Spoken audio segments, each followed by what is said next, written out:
Live is presented by Arby's. Try Arby's Real Big Fish Fillet Sandwich. Get 2 for only $5 for a limited time.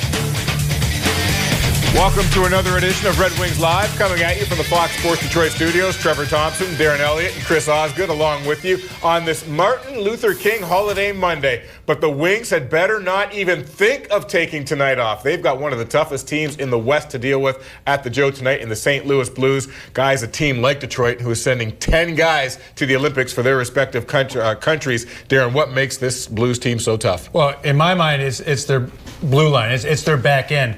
They can move the puck. They're big, they're physical, and the transition game because of that makes it very difficult to get anything going. Tough task tonight for the Red Wings. These guys are a very, very physical team. They're big, but they're very deep up front. They have 4 great lines.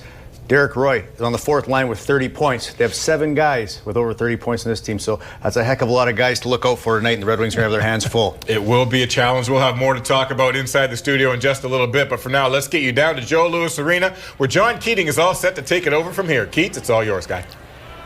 Trev, thanks, and good evening. It's set in basketball and by nervous men as we make our way past Victoria's Secret in the mall, and was said by those watching the Wings' improbable win here at the Joe on Saturday night. Nothing but net.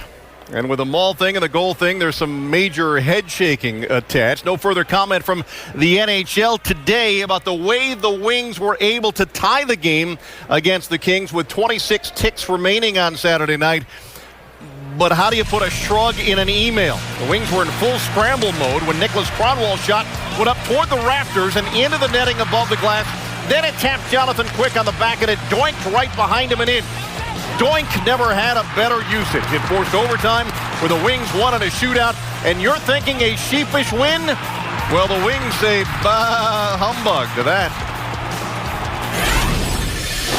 Well, it's been a lot of head shakes, and I'm sure there have been some text messages.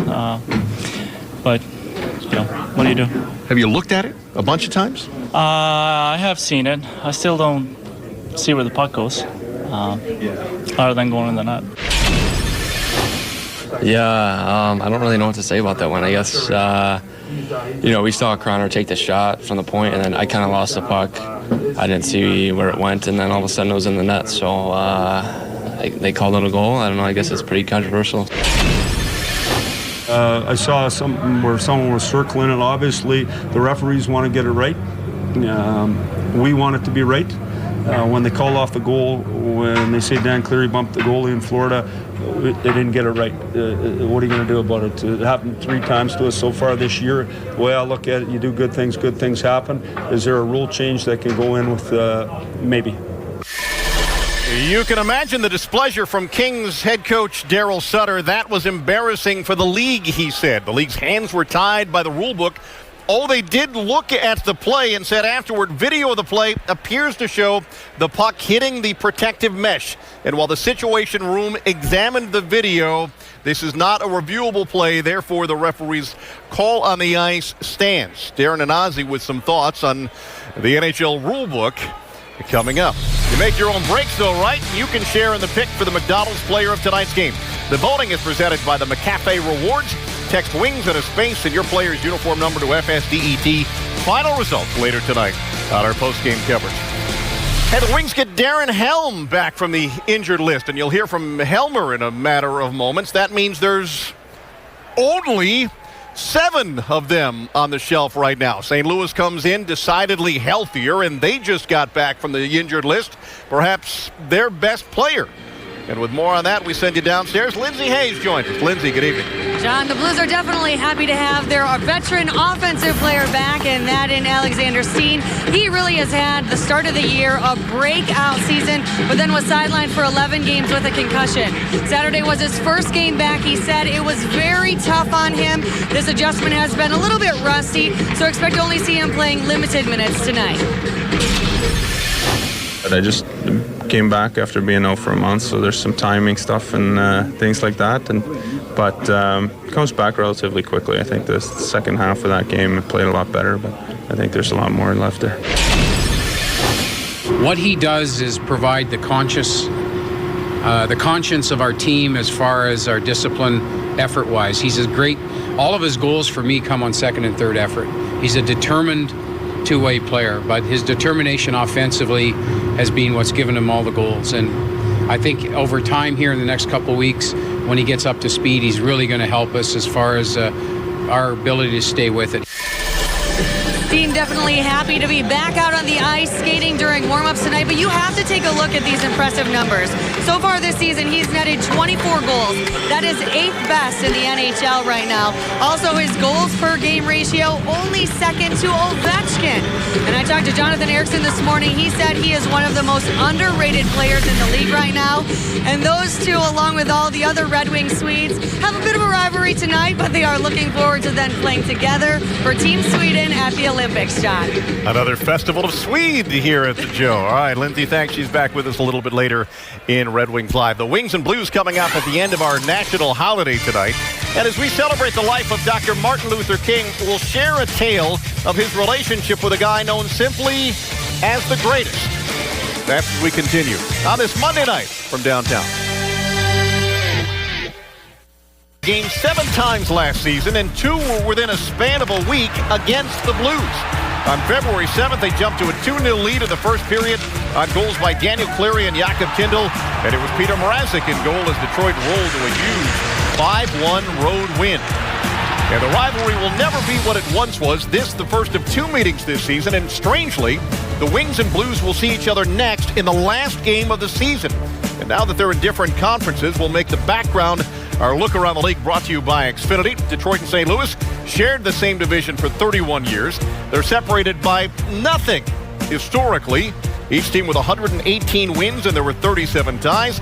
But we'll remember the 6 of 7 playoff meetings that all went the Wings' way, including the last 4.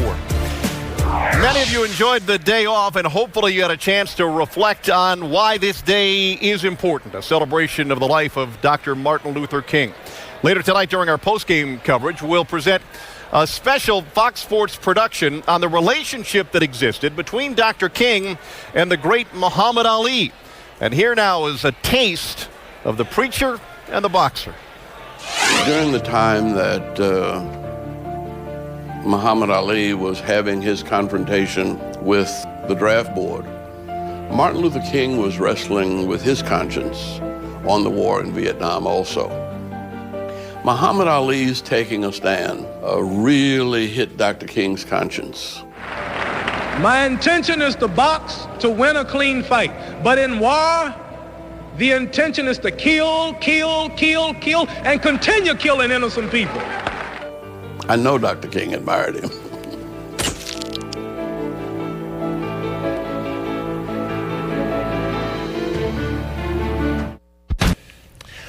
Welcome back inside the Fox Sports Detroit studios. Trevor Thompson, Darren Elliott, and Chris Osgood back with you in our AT&T U-verse breakdown. And the guys are here to relive Nicholas Cromwell's crazy goal off the net Friday night against the Kings late in the third that tied the game up. A goal which actually shouldn't have counted, but then again, Darren, it actually should have counted when you look at the way the rules are structured. Explain the rule. Well, first off, it was a crazy play. And you think that somebody had to see it go up and out of play with all those eyeballs on the ice. The only guy that I can tell is Drew Doughty, number 8. But you can see the puck deflects off Jared Stoll, goes up in the air. Jared Stoll has no idea where it went. The only guy on the ice is number 8, Drew Doughty. Watch him, bottom of your screen. He's looking up. He's the only guy that sees it. Now here it comes, plummeting back to earth. There is the angle of descent off the back and into the net. And nobody's sure exactly what the rule is. The Red Wings are celebrating because it's in the net. And you can see there Mitchell and Kopitar are disappointed. They think it's a good goal. They have no idea how it got there. Quick's still wondering what hit his back and what exactly happened. But to me, it's a great break, and the Red Wings took advantage of it. But here's the ruling. Yeah, 85.1. It's a long thing. So let's just go to what happened on that particular event. The puck striking the spectator netting goes unnoticed by the on-ice officials, which it did. Play shall continue as normal, and the resulting play, which is the puck going in the net in this instance, shall be deemed a legitimate play. Is it right? Will it be changed? I talked to the league office at length, and they said there's nothing in their bag of tricks that make that any different. They want to get it right, but the GMs are the ones that every year decide what goes on, what is reviewable, and what isn't. This was actually on the list this year, along with offside that leads to a goal. And as well, 4-minute high stick. You see the guy with blood coming down, and then nobody saw the high stick. So there are other real seemingly obvious things after the fact that aren't on the reviewable list. But Ozzy, maybe something will get changed here, and there is a precedent for rules being changed. Take you back to Brad May's disallowed goal back in November of 2009. Yeah, tell us about that. I was at there in the rink, and Brad May scored a goal against the Dallas Stars. And it's very, very obvious that this puck is in the net. But this is the way rules get changed, and the referee had the intent to blow the whistle and couldn't go to review.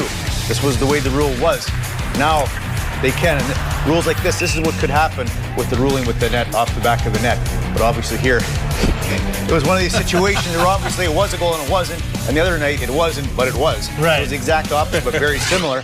And to me, that they should look at this rule off the net and change it. It's happened a few times around the league, twice to the Red Wings, in fact, but let's just hope this doesn't happen in the playoffs at a huge time. Yeah, I mean, this is how rules get changed. You know, they always make sure that it's that balance between the human error and what happens at the rink, and then trying to referee from afar. They're trying to strike that right balance. In the end, the refs made the right call, and to me, when in doubt, play it out. That's what you got to do until they change that rule. That's the way the players got to approach it. No doubt, guys. Well, Ozzy is going to be busy tonight. He's pulling double duty in the studio. Not only is he breaking things down with us on the set, but during the second intermission, he'll be taking over the Fox Sports Detroit Twitter account. So get to tweeting. You can chat with Ozzy at Fox Sports Detroit, hashtag FSD chat. Stay tuned for that during the second period tonight. But of more immediate concern is some good news regarding the health of the Wings team.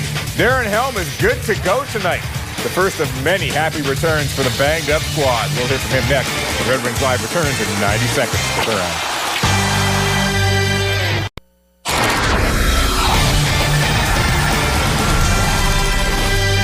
He says he's a veteran of being injured. Well, nobody wants that. Darren Helm's season, heck, his last couple of years has been a series of stops and starts. He returns to the Wings lineup tonight after missing the last 7 games with a groin pull and the previous 18 of 19 with a shoulder. And it's a rarity that we can talk of someone coming, back into the Red Wings lineup. Helm's value to the team has long been his recognition as perhaps the best third-line center in the NHL. But on this team right now, the way they're all banged up, he's the only center they have who is playing center. He's had more comebacks than Robert Downey Jr., and he's a little weary of his own comeback stories. I am excited to be back, of course. It was tough being out, especially, I didn't think I would be out this long. The groin was sore, but I didn't think it was going to be this bad. You've got some experience in trying to sort of fit into a season already in progress. How tricky can that be? Back into the game is always tough. It's never, you never just step back into the game when you're back to your old form. It takes a while. It takes a couple games. It takes a couple hits, and just the emotion of the game. And maybe he can get a welcome back like this one. It had been officially forever since Helm had played before he suited up in Edmonton in November. And then he broke into the clear on his second shift of the game and beat the Oilers' Richard Bachman. It was the first game he'd played in 10 months and the second in a year and a half. Welcome back, Helmer. Part of what makes the Blues special is their goaltender tandem. Yaroslav Halak and Brian Elliott pretty much have split the starts for Ken Hitchcock, with Halak getting a few more games, and he will get the start here at Joe Louis Arena against the Wings tonight. Elliott's headgear, meanwhile, has been getting some attention the last few days, and thankfully, his head wasn't in it. With more on that, Lindsay rejoins us. Lindsay? John, goalie masks are made to withstand 100-mile-per-hour slap shots, so you'd think they'd pretty much be indestructible, right? Brian Elliott found out a little bit differently this week. Check out the pictures that he tweeted out. Yes, that would be his helmet, flat as a pancake. It ended up that he posted it out on Twitter on Friday and asked, did someone by any chance hit something on the highway? Yeah, that would be his helmet. It actually ended up turning out that the bag fell off their equipment truck, and then it landed on the highway. A car hit it, and one of the other Blues players called the trainer and said, hey, our bag is on the side of the road. And so, yes, he'll have a new set of gear tonight, but kind of a crazy story. If you want to see those pictures again, I've got them on my Twitter. And also, John, kind of a crazy week all across hockey. We've got the Vancouver fights, Cronwell's goal, and then this helmet. Yeah, all right, what are the odds of that? Somebody's got to come pick up the bag. It's on the highway. There's pieces of it all over. Lindsay, thanks. It's not enough to meet a Blues team that has one of the best records in hockey. You have to beat them when they're all kinds of sour. They've lost 2 in a row, and that's only happened twice all year. The Wings on the challenge right before them tonight. When we continue on Fox Sports Detroit in Escota.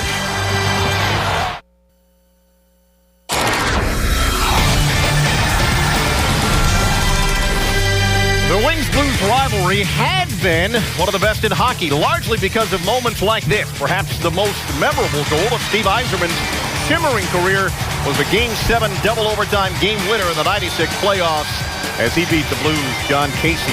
As always, if a Red Wing manages a hat trick against the Blues goalie tonight, you're invited to bring a copy of the scoring summary to any Arby's tomorrow and receive a free small order of curly fries. I don't want to name names here, but for some people, beating the Blues can involve 3 words: gin and tonic. It's trickier when the Blues are actually people and hockey playing people, and this collection of people who are not used to losing 2 in a row in what's been a magical season for them. While you know all about the up and down nature of Detroit's year, the Blues are among the game's leaders in goals for, goals against, power play, and penalty kill. They're doing everything well, and they have uncommon depth. And the Wings have to brace for the challenge tonight. They play the body hard. They're physical on the forecheck. To be honest, they're just a tough team to play against from top to bottom. They got a lot of grit, and they're a hard team to play against.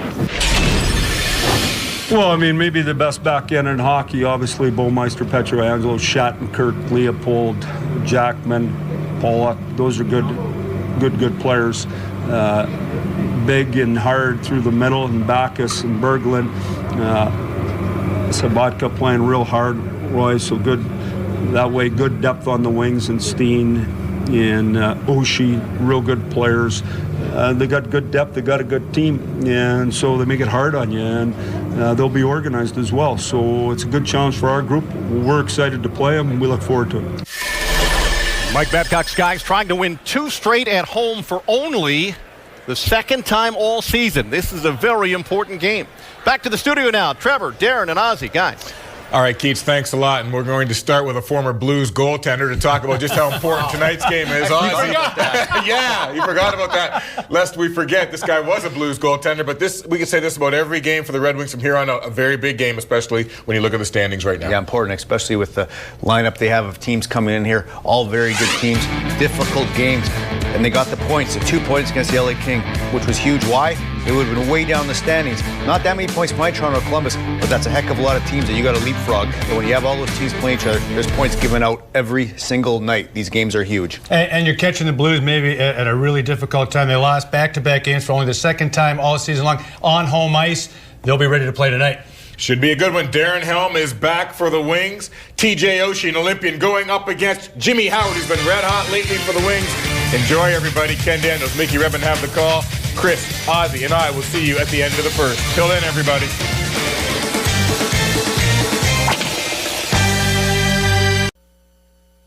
The following is a presentation of Fox Sports. We are Blackmore. We are Detroit. Stay tuned for Red Wings hockey on Fox Sports Detroit, presented by Bell Tire.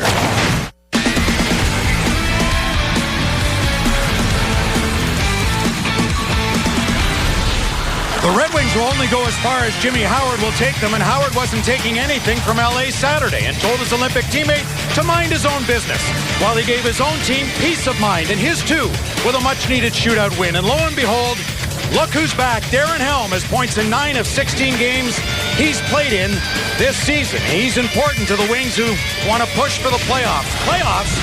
Yes, the Wings, despite all the injuries, very much in the hunt for a 23rd straight season. Their opponent very much in it, and own the West's best record against the Eastern Conference this season. Hello again, everyone. Ken Daniels alongside Mickey Redmond. So Darren Helm is back. Corey Emerton is out. He has an injured finger.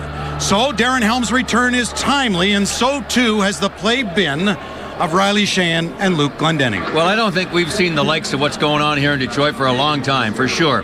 22 years in the playoffs, I don't know. We've had a lot of call-ups over the years, but none have been more timely and better than these guys have been, and boy, were they something else the other night for Mike Babcock against the Los Angeles Kings. Luke Glendening was in not only Jared Stoll's face a couple of times, as you can see right here, but a lot of the LA Kings, like Brad Richards behind the net, or Mike Richards rather, with a confrontation with Jimmy Howard, but he was everywhere and did his job for Mike Babcock in the defensive zone. He plays with an edge, and that's going to keep him in the lineup. Riley Sheahan at 6'2", 215 pounds, and mobility only in his second year as a pro. What a play he made there to Yurko in overtime. Same overtime. Strips the puck right there from Stoll, and another chance on Jonathan Quick. So look at what we got. 19 minutes for Riley Sheahan, like a veteran for sure.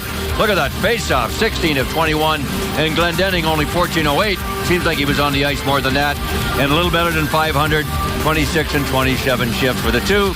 They are big, big pluses for Mike Babcock, Ken, tonight again. Well, they'll have to be. The St. Louis Blues, they are tough to play against. The second best scoring team in the league.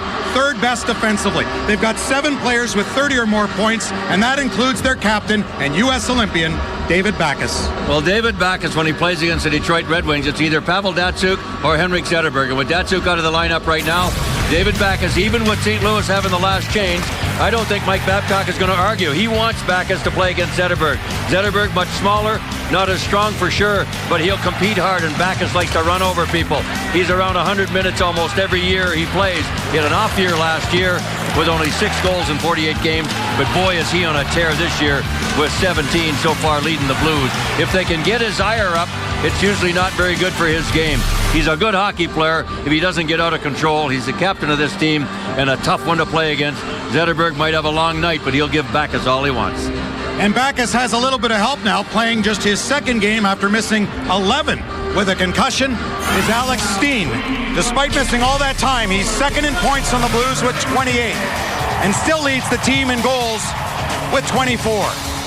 The Blues and Wings, 2 teams when healthy, boast 20 Olympians. They'll test their mettle next. On a frosty night in southeastern Michigan, almost game time at Joe Louis Arena. The Wings and Blues are used to seeing each other a lot, so this is weird to be in mid-January and playing each other for only the first time this season. Our Flagstar Bank Star Watch has Jimmy Howard in its sights, and as Howard goes, so go the Wings. He's been solid in January. He's won 2 of his last 3 starts, and he's been busy. 121 shots over the last 3, goals against average of 1.90 here in 2014. They'll need him to be good, as always, tonight against a very hot Blues offense. Ken Daniels. Thank you, John, as the Wings continue their longest homestand of the season. Game 2 of 5 straight here. Our goaltenders are brought to you by your Southeast Michigan Ford dealers. And the St. Louis Blues have allowed 2 goals or fewer in 5 straight on the road. They're 4-1 in that stretch. Yaroslav Halak posted a 33-save shutout his last road start in Calgary. He's won and lost at home since. His last 3 games, though, a .953 save percentage. And Jimmy Howard, the past 5 games, John spoke of 3 wins and a couple of losses, and in all but 1 game in San Jose, he has been spectacular. And there's the captain of the St. Louis Blues, the big man, David Backes, who will go up against Henrik Zetterberg, who had a 5-point game against St. Louis back on February the 1st last season. Dan O'Rourke, Darcy Burchell, they're the referees tonight, and we are underway. And glad you're with us tonight here on Fox Sports Detroit. As Jaden Schwartz, number 9, slides one into the Red Wing zone as Kronwall goes back in there against Alexander Steen, along with Jaden Schwartz of the forwards with Backes. Bomeister and Pietrangelo are on the back end. Nyquist, Zetterberg, Abdelkader, Kronwall, and Smith. As Schwartz keeps it in the zone. Jaden Schwartz shot in off to the corner. And the net is off its moorings, so we'll get a stop in play. Well, and 1-800-Hansons brings you the report card on Henrik Zetterberg. I mentioned his big game he had last season, but career-wise, look at those numbers against St. Louis. I guess so. 65 points in 58 games. And as we talked about on the open with Backes and Zetterberg possible matchup, Mike Babcock puts his lineup in second to Ken Hitchcock, and Hitchcock started Backes, and that's exactly what Babcock did. I want Zetterberg to go head-to-head against David Backes. He'll be all over Z all night long and maybe get off his game, and Zetterberg doesn't mind it one bit. So a little different than what John Tortorella and Bob Hartley were thinking on Saturday night about starting lineups. Yeah, Koster and Probert are retired. All right. Yeah, we couldn't do that. That's off the netting. Howbeit, we saw it. Isn't that a wonderful thing? So Good no stuff. more important. Well, no, not for the Red Wings. They saw it. Yeah. Actually, more important that the refs didn't last game. Yeah, right. Yeah. Well, Mike Babcock knows his team's got to work hard tonight to beat these St. Louis Blues. And the Red Wings still very much undermanned. Just getting back Darren Helm in the lineup tonight with Corey Emerton going down, hit by a puck on Saturday. So he has an injured finger on his hand, was worried it was broken this morning and getting tests later today. And is out at center for Eves, couldn't pick it up. That's number 74, TJ Oshie, who's the points leader for St. Louis with 41. Backhanded and on Halak by Eves. Oshie went after the puck as it's tipped ahead by Patrick Berglund. 21 for the Blues. Back to Barrett Jackman, former Calder Trophy winner, held in here by Quincy. Going after it, Glendening. Could be a long night for Oshie if he plays against Glendening all night long. He's a son of a gun. He's about as pesty as they get. He's in your face all the time. Another hit there on Jackman. 2 big hits by Glendening on his first shift of the game. And a good shift with his wingers, Cleary and Eves. If you're tuning into Red Wing hockey for a while, you haven't been with us, you're not going to see 6-1 games as far as Detroit is concerned. They're trying to come out of periods 1 and 2 if they can with no score and try to win it in the third or a shootout or overtime. Well, they don't have the manpower. Red Wings have only won 3 times all season when they've scored fewer than 3 goals. They were all 2-1 wins back in October against Buffalo, Columbus, and Vancouver. All 2-1 wins. That's it. So some nights it is a race to 3 or Jimmy Howard has to be spectacular. Well, they hope and expect that right now too, Ken, but only the last 6 games, they've only given up 10 goals, and 4 of them were in 1 game against San Jose when Jimmy wasn't very good. So they're playing a tight defensive game for sure, Detroit. Very, very unheard of in a Red Wing uniform for a lot of years. And we haven't heard of that guy much in a Red Wing uniform. Darren Helm shot it in as the play goes offside, but nice to see Darren Helm back, who is playing in just his 19th game, the last 125 Red Wing games, including playoffs. That's unbelievable. Jesus, ref, don't hit him. I mean, you might hurt him. That's the way it's gone. He just hit him from a blind side on that shoulder. That's not good. He's had shoulder, knee, groin, all kinds of different problems, and can't seem to get healthy for long. But boy, let's hope that he does. And they also are hoping to get Big 52 Eriksson back on Wednesday night against Chicago. Here comes Helm with that great speed. Remember, Helm scored in his second shift and returning in Edmonton. The Blues in and a save by Howard off the shot from Adam Cracknell, number 79. One of the 4th line members out there with Reeves and Brendan Morrill, the veteran penalty here coming to Detroit as Halak goes to the bench for an extra skater here for St. Louis. Saved by Howard. He's coming off the bench was Backus, who sends it back to the line to Jackman. Now to this side for Shattenkirk. And played there by Tatar, and a holding penalty, as you see from Dan O'Rourke being called. So Mike Babcock's team will be shorthanded. Yeah, it was a bit of a mix-up down on the near side, and it was Tatar who just got way, way too much of the Blues. Ryan Reeves, and first power play goes to the visiting team tonight. 3 shots on goal already. That was a good save by Jim Howard off of Backus, who came right off the bench for the goal. Well, the Blues power play 2nd in the league and 4th best on the road. Red Wing penalty killing 8th best in the National Hockey League as Jimmy Howard holds on to that. Detroit had a couple of power play goals scored against them by Los Angeles. Well, let's see if Helm back in the lineup can make a difference. Glendening and Cleary right off that draw, which Glendening lost, and now Helm comes out and loses that draw. But his speed should be an advantage on a penalty kill. Quincy battling in the corner there with Backus. Puck came loose into the middle. Moved by Miller for Helm. And Miller goes offside, although that's not necessarily a bad thing on the killing of the penalty here for the Red Wings. And immediately they changed back to Cleary and Glendening again. Glendening was good, over 500 on the faceoffs the other night. He's already won a couple tonight, but he lost that last one in the deep zone. Detroit, as I said, you're gonna see just wants to grind it and grind it and grind it. They want to slow it down, muck it up, and do whatever they can to keep this game a little bit ugly so they can stay in it and try to compete with an overloaded Blues team that can score. And Schwartz threw it in down low. Oh, Oshie, nice move, but up high. Terrific move by Oshie. Point shot, Steen and Howard through a crowd.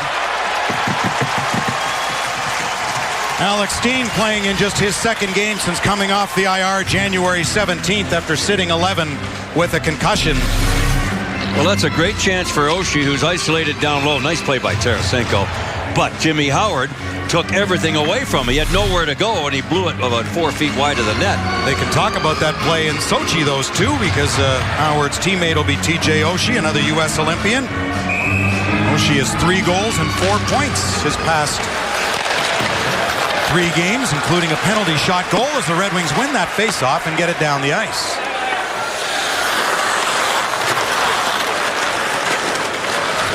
Brought on there by Jade Bouwmeester. Will be a Canadian Olympian for Mike Babcock. Sabotka moved it over, getting it back, got hit into the boards hard from behind, but no call. Loose in front, grabbed there by Quincy to prevent a tap-in by St. Louis.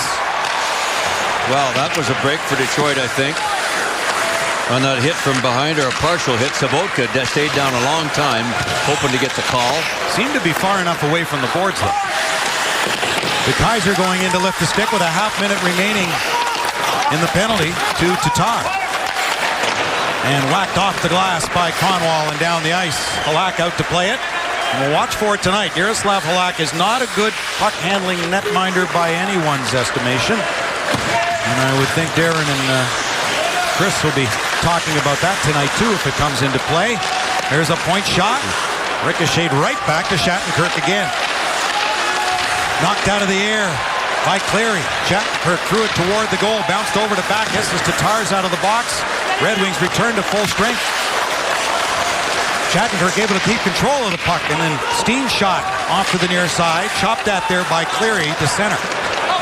4 shots on goal for the Blues on that power play.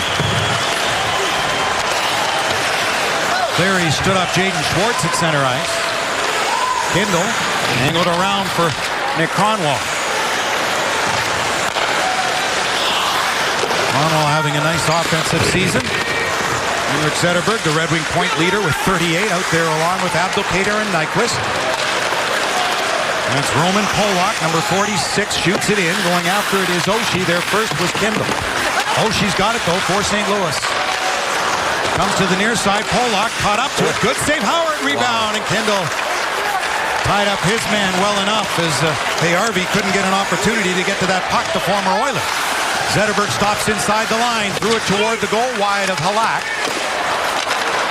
Knocked down on the play was Nyquist back in the St. Louis zone as Oshie tried to work it deep. He couldn't, and back comes Justin Abdelkader with a lead pass offside though.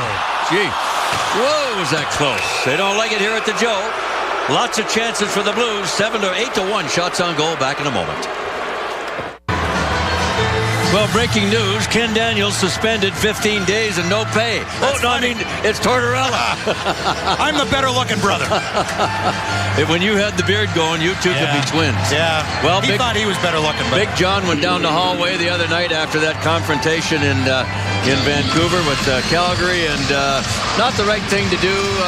5 guys fighting is no strange happening in the NHL. I've been in the middle of those. They aren't fun, but boy, that was quite the deal, and John went overboard, and he's going to pay for it for 15 days. Yeah, and without pay, and Bob Hartley fined $25,000, and I guess that's for player distribution that he decided to start the game with his 4th line and was looking to pick a fight. And John Tortorella responded because he felt he had to, but some say he didn't, and there you go. You know what it reminded me of? When I saw Bieksa taking the face-off, it reminded me of Punch Imlach in 1966. He used to start 5 defensemen, and they'd take face-offs. They never won one. Huh? They never won. No, but they won the cup. Yeah, I know. Back to the line and kept in there by Bouwmeester, who's been so good for the Blues. But I think the little bit that I saw of the film, Ken, I think it was pretty obvious that Calgary wanted some sandpaper right off the hop, right at center ice. I mean, the gloves were down and gone. Well, that comes from their president, Brian Burke, who was saying that the Calgary Hitmen, the junior team in Alberta, was tougher than his team. So, you know, that also starts at the top, I guess. Abdelkader. Sure got the people talking, and Peter Gammons will never go to a hockey game. No. I know that. No. He criticized the National Hockey League. Abdelkader got hit by Polak. Stays with it, though. Worked it back to the line for Kronwall. Past the middle to Zetterberg, then it got blocked. And Zetterberg back to recover that puck. Zetterberg had his 4th consecutive multi-point game against Los Angeles. Nyquist gets it back through. And Kronwall, who tied up the game, absurdly as it was, off the netting, assisted by Zetterberg. Zetterberg also scored against the Kings. Well, Croner's been jumping up into the play when he gets an opportunity, and he sure did there. Starts it there, give and go. Take off, get your feet moving. That's the way to do it, young kids. Look at that. Great scoring chance, just didn't hit the net. Just missed it on the far side. And Nyquist with the setup. I thought Nyquist was much better the other night, too, against the LA Kings. 11th in defense scoring in the National Hockey League with 24 points. Showing the way is Erik Karlsson after a slow, or 29 points, sorry. Give away. De Kaiser has it. Quincy able to reach forward at center and send one back to St. Louis territory. Shattenkirk couldn't get through, and a good play into Sheahan from Yurko in front. And Bertuzzi was stoned by Alak. What a save there. Oh, my. And Thomas Yurko on the near side made a great play to get the puck to Riley Sheahan. Well, Sheahan distributed a couple of good passes to Yurko in the overtime the other night against the Kings. And right there, he tied the defenseman up, and that's a dandy save by Halak. Brutus. Bertuzzi. And Bertuzzi needs a goal. He's gone 16 without one. Red Wings went 7.5 minutes between shots, and that was a dandy by Bertuzzi. Slapped by Berglund to the line, kept in by De Kaiser, and then played by Eves. There he tried to get it back, he couldn't. Quincy played it ahead to center. There he stopped in his tracks there by Pietrangelo. Right back to Howard, who will be forced to play it and hold it for a face-off. Coming up to his left. And we mentioned how the Red Wings don't win very often when they score fewer than 3 goals. Just 3 times this year when they've scored twice. The Blues, they're a team that, as we know, under Ken Hitchcock, are very stingy. When they allow 2 or fewer, they're 27-1. 27-1 are the Blues. Well, the Blues have always been really good over the last 5, 6, 7 years at keeping the shots against down. They led the league for a couple of years at that. So they're very good defensively, but they've become a really good offensive team. Now they got Tarasenko, who's matured a little bit. Back is staying out of trouble, scoring goals. And, of course, Steen, hotter than a firecracker. Off the draw, good save by Howard. That's a bad loss of the draw right there, boy. Zetterberg with it. Puck bouncing. Able to keep control. Couldn't work around Polak. Very good one-on-one defenseman for St. Louis. Zetterberg got there into the slot. But the Blues able to recover and tipped by David Backes. Could be an icing. And they let it go. No, he'll get there first. It's a good non-call. Crowd here urging their Red Wings.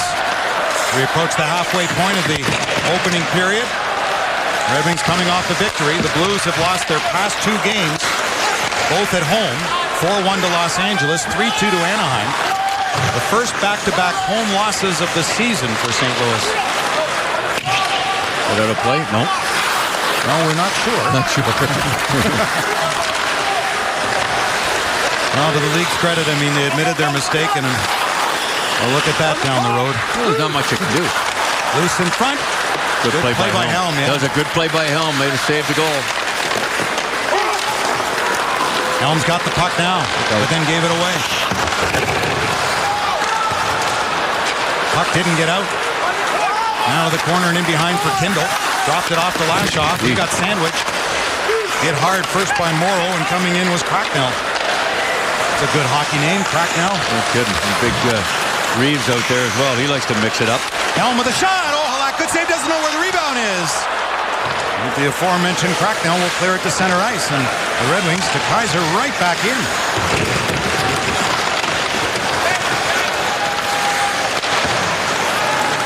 Fired 100 feet by Quincy.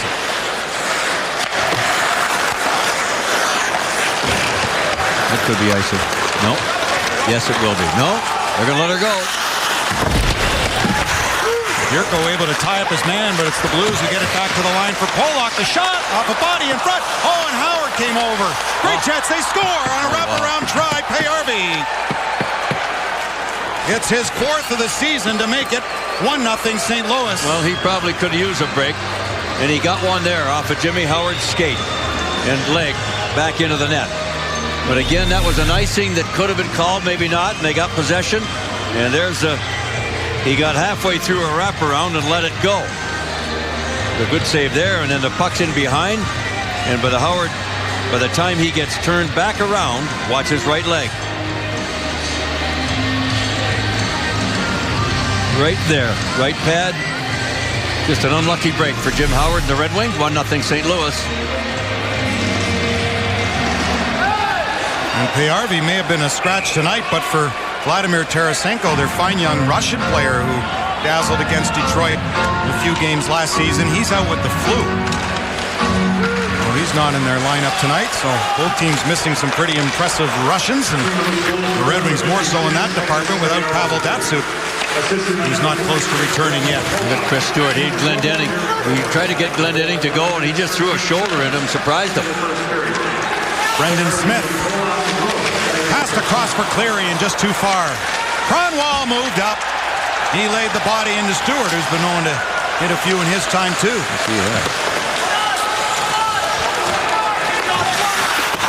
Cleary in there along with Pietrangelo. Eves back of the net. Cleary and Eves both go to the front of the goal. Now Eves in behind. High slot, the shot, and a good one from Helm. Wow. Grabbed by Halak. So we talked about that protective netting that came into play Saturday, and back against San Jose in 0-8-2. We'll show you that next. Back to Saturday night against Los Angeles. Late going Red Wing power play. There's the puck up off the netting. It comes right down, hits the goaltender in the back, goes to the net. Everybody goes crazy. Nobody saw it. Goals allowed. Red Wings win it in a shootout. This one in San Jose 5 years ago. Setaguchi off the netting. Red Wings argued. Nobody saw it. Ended up being the winning goal. So it took 5.5 years, but paybacks are a son of a gun. Both in this building, and that was February 29th, 08. Yeah, Setaguchi got the winner. So remember, general managers apparently had turned down when they were asked about this before, but it may be revisited now in March. Well, it's two LA teams, so I guess it kept it home. One got a break, and the other got a good break, the other got a bad break. Yeah.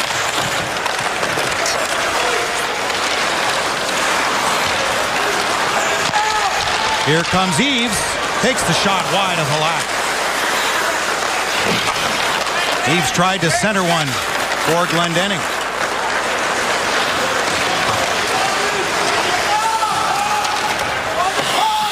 Berglund shot it in. Howard fired it around from whence it came. Got help there from DeKaiser. Abdelkader was tied up by Pietrangelo as Halak is there to move it back Pietrangelo's way. Oshie to center. The Blues last lost 3-2 to Anaheim. They were down 3-0 in that game. And St. Louis second in the league when they score the first goal, winning at an 87% clip. Well, coming up on Wednesday, it's the Chicago Blackhawks only visit to the Joe. For tickets, go to DetroitRedWings.com or call 313-471-7575 now for original 6 Hawk. Ticket executives are standing by. The Red Wings and Blackhawks coming up on Wednesday, and then Montreal Canadiens, mixed former team. Yeah. Sure, you won some cups with them, but you know, your goal scoring was all Detroit. Yes, it was. Abdelkader. That's going to be a big game from the standings because the Canadians are holding down that third and automatic playoff spot. In front of the goal off Abdelkader's skate. I'd say at this juncture, every game's a big game in the standings, apparently. Here's Backus. Took a shot, got blocked, got it again, and the net is off again. Well, speaking of all of that stuff, let's take a look at where we're at with the standings. Look at Montreal sitting there with 59 points. That's the third guaranteed playoff spot. These three in the other division guaranteed. There's your first two wild cards right now. And Detroit, the 9th place team right now with 52. But look at this, 2, 1, 1, 49. Even the Islanders have picked it up and been on fire. Columbus has been on fire. Unbelievable. Ottawa, New Jersey, Carolina have been hot too. So everybody's getting hot. Detroit needs to at least tread water to the Olympic break with 10 games left, 6 at home. They don't want to have to go down like they did last season in 2013 to win the last 4 to guarantee to get in. Yeah. But to think how this team has managed to hang around, and last season too, 9 players have made their NHL debuts for Detroit since the start of last season. And remarkable on what this team has gone through to be where they are. Penalty upcoming here as knockdown, and Kindle's slow to get up at center, and the Blues are going to be shorthanded. Both referees have the call. They may not like this. It looked like he lost his footing. I don't think he got touched. But he almost got a knee in the head. That was a problem. Penalty, 2 minutes roughing. 2 minutes roughing. Ryan Reeves. Oh, so okay. No stranger to the penalty. Well, you know what they did here. He did lose his own footing, but he gave him that extra shot right there. He got a knee in the face, or tried to get him in the face, and an elbow. So that's what they saw. And this big guy was no stranger to the penalty box. 67 minutes so far this year, only behind Backus and Chris Stewart. You mentioned Stewart's escapades. He likes to fight and carry on. Reeves is the 4th liner and doesn't get a whole lot more than 4 or 5 minutes a night. So for him to have 67 minutes, he's getting it done while he's out there. That way. The Red Wings are on their Bell Tire power play. The Blues, though, first with the chance by Steen was stopped, knocked down in front. That Cronwall power play goal against LA that tied the game late broke an 0 for 25 slump. So the Red Wings 1 for 26 their past 7 games. They need the power play to work tonight against a Blues team that's so stingy, leading the league in 5-on-5 at plus 38. More goals than they've allowed at even strength. So the Red Wings have one already tonight. Darn near. Well, I'll make it plus 39 now. You're right. Yeah. So not far off a goal a game. That's pretty good. Nyquist brings it in, up with Tatar and Cleary, and Nyquist gets it back here to Cronwall. Nyquist, Zetterberg down low. Nyquist gives him the puck. The Red Wing captain to Tatar, and a shot, and a piece of that. Yes. Well, why is that coming outside? And Tim Hortons brings you the upcoming game schedule for the Red Wings. The original 6 this week, following St. Louis in, and then Florida, who's beaten the Red Wings a couple of times. And prior to the break, the Red Wings will travel to Florida as well to meet the Panthers and the Lightning. Well, after that Halak stop, the faceoff stayed inside but came out anyway as Backus forced the issue on Kindle. 45 seconds left in the man advantage for Detroit. Way offside was Bertuzzi. Well, that's what happens when you don't hit the blue line with speed and you're standing still. See, when that play's made like that from center ice, you gotta really regroup. And the Russian 5 really got that going years ago, to regroup. If you don't like it, start again. Todd Bertuzzi remaining with the visor as he put on for the Winter Classic at the Big House, basically for wind and the lighting. It's tinted, and he's decided, you know what? At the stage of my career, I'm going to keep the visor on. Yeah.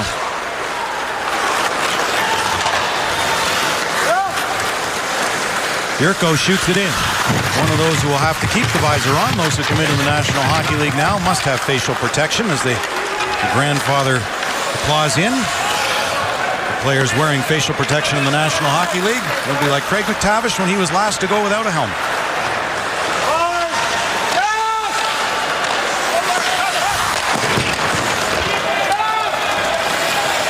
So the Red Wings can get nothing on that power play. Both teams 0 for 1. The Red Wings had just one shot on it. Brendan Smith. Miller at center. Up with Helm and Abdelkader after the Power play. Abdelkader able to knock the puck down. Taken out by Jackman. Miller rubbed out by Pollock. Abdelkader knocked down to the ice by Jackman. No call. 4 cross checks. The majority of this Red Wing crowd wanted one. Finally dug free by Helm back to Quincy, and we've got a penalty called here. Dan O'Rourke at center ice made the call. An elbowing penalty coming up. You're watching Red Wings hockey on Fox. More on what's happening right now. Let's get you back to the Joe with Ken and Mick. Thanks, Trevor. Drew Miller upset about this. Watch here. This is a good example of why a referee at center ice at 85 feet away should not be making calls like this. Got to be looking for it. Never even touched him. Just looked bad. But that's not enough to make it up. Shouldn't be making a call that isn't there. That's where the phrase looks can be deceiving. Yeah, it's a phantom penalty. Oshie shoots one, hit a leg. Good save by Howard as Jaden Schwartz had the try. Schwartz has 12 goals his last 22 games after scoring just 4 his first 23. Howard with another save. It's a big penalty kill for the Red Wings right here on a penalty that they really didn't deserve, but you know that they go both ways in the game, that's for sure, over 60 minutes, over games and seasons, but nonetheless, 1-0 already St. Louis. They can't afford to go down by a pair. They don't score very many goals themselves, so you got to keep it within a shot. And a wide edge in shot so far for the Blues. They had 4 on their first power play try.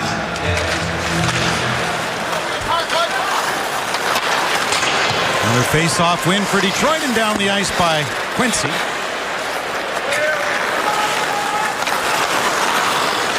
Shattenkirk, who spent time in Ann Arbor from 05 to 07 with the U.S. national team development program, intercepted by Helm, and down the ice as he will go off with ease as the Red Wings get a change. Glendening comes over with Daniel Cleary, wearing the A again on his sweater tonight. Glendening chopped at the puck that Pietrangelo put around to the far side for Chris Stewart. For Derek Roy. Into the middle for Oshie. Came back to Roy and a shot and a save and a rebound. And Howard got a piece of that too. Good stop. Oshie gathers it back in for Alex Pietrangelo. Back at the line. And away goes Cleary. Will he have enough speed to get past Steen? Cleary in, saved by Halak with the right pad. It's a good job by Steen not to take a penalty. Oshie turns at his own line and he'll go off on a change. Jay Bouwmeester brings it to center. He's got 28 points in the season. 15 seconds left in the Miller minor. The Kaiser got a stick on it with help from Kronwall. Came loose for Kronwall, and out of the box comes Miller.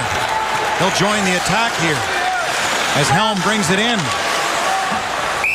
But it's off a stick, deflected, and out of play. Well, Dan Cleary had about half a tank of gas left. He was near the end of a shift, but he still got a pretty good scoring chance, and Steen did not take a penalty on that play. That's a good thing for him, and that's a good save by Halak.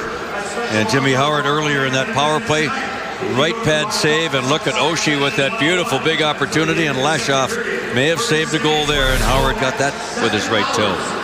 Wow.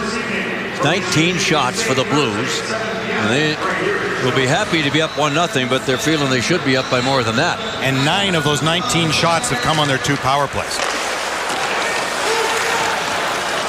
Ryan Reeves. As that puck is out of play with 1:20 to go in the opening period. The Red Wings and Blues will end the season at St. Louis on Sunday, April 13th. Well, they used to meet up to 5 times a year. St. Louis won 3 of 5 last season, including the last 2 in here. Now they won't meet again until the season ends.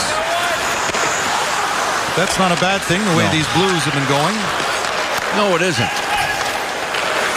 One of the hottest teams in the West. Yeah, and to think what they've done without their leading goal-getter and Steen, who was hurt for so long. But it's a Ken Hitchcock system. Knocked down from behind was Zetterberg. So a penalty coming to Pollock. Held in at the line here to Smith with a good move. Put it into the middle. Cross-checking the call. Well, this is what usually Zetterberg sees a lot, but Polak is a little bit too physical with Zetterberg bouncing St. around. Louis 46, minor, Much a shove in the back as it was a cross-check, but nonetheless, in this game today, you really can't do that, and so he's hoping he sits out 2 minutes. And if you want to chat with our own Chris Osgood, follow Chris Osgood on Twitter at Fox Sports DET using hashtag FSDchat during the entire second period. So, you know, we heard Chris Osgood mic'd up in the alumni game too, so he loves to talk. Yeah. Colorful guy. Yeah. Do they have special rules with that Twitter stuff? No. Oh, cross, Halak sliding! Nyquist scores! Wow. Power play goal. Special rules there. His first in 9. A 1-1 tie. Riley Sheehan involved again. Broken play. Nyquist has got nowhere to go. There's a log jam. He patiently brings it to the front of the net going east-west and slams it into the back of the net to tie this game at 1 with 26 seconds left in the period. He almost lost the handle. Halak was swimming on a frozen pond. Bingo. Way to go, Nyquist, who was good against LA as well. How did he get it through that jam? Wow. Big goal late in the period for Detroit. 19-7 of the shots unofficially. First road power play goal against the Blues in 6 games. They'd killed off 14 straight. Oh boy, another penalty St. Louis for holding. They grabbed it. Backus, who grabbed a hold of Glendening, who didn't seem to recognize the danger in the play until late. And watch the right arm of Backus right here. There he goes. He grabs him, hauls him back, and that you can't do. So you got 2 guys with their arms up in the air. One for a penalty, one for an offside. 2 minutes holding.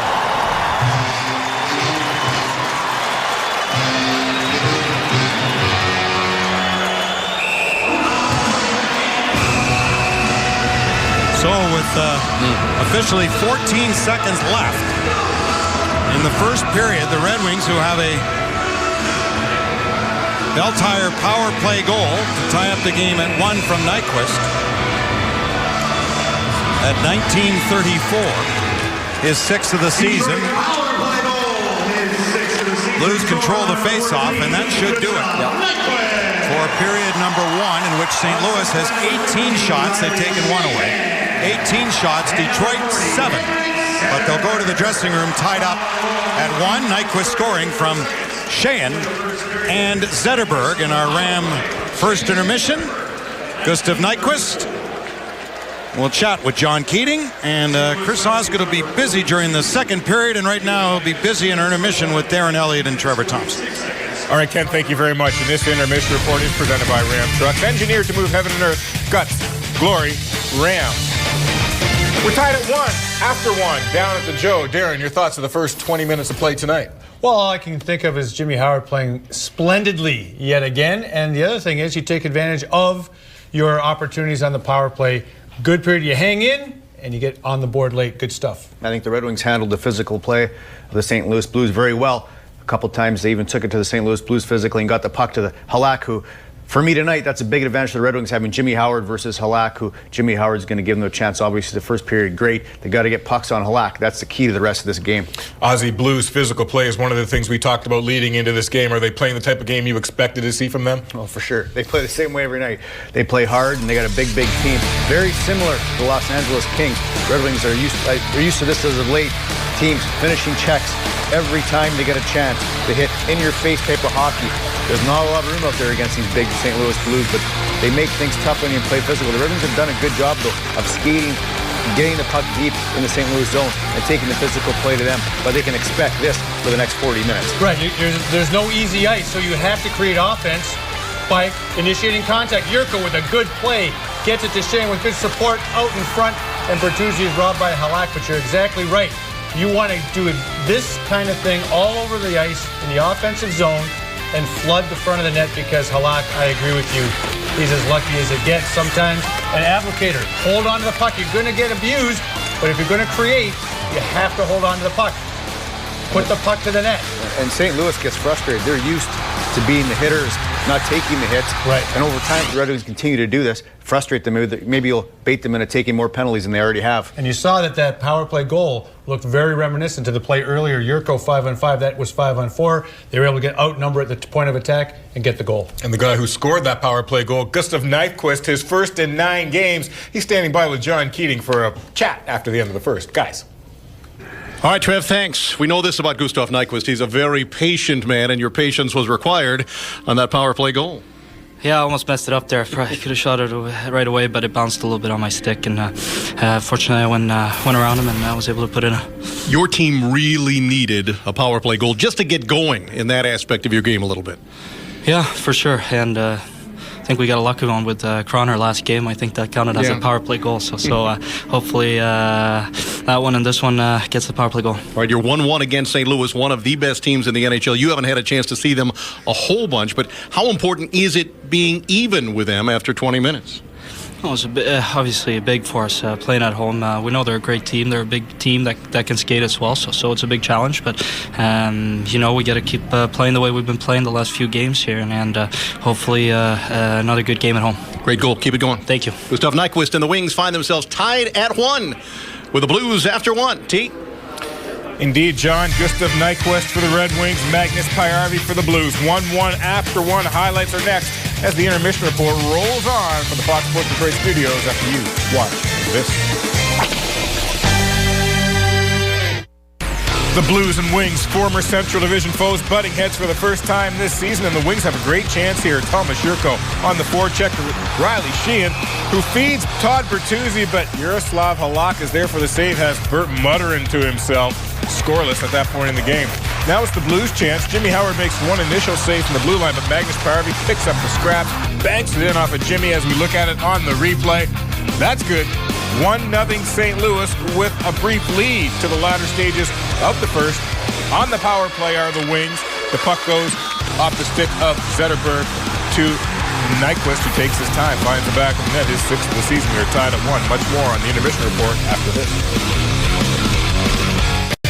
When we come back, Darren and Ozzy break down the numbers after 20 minutes at the Joe. It's next. You're watching Red Wings hockey here on Fox Sports Detroit. We're coming right back.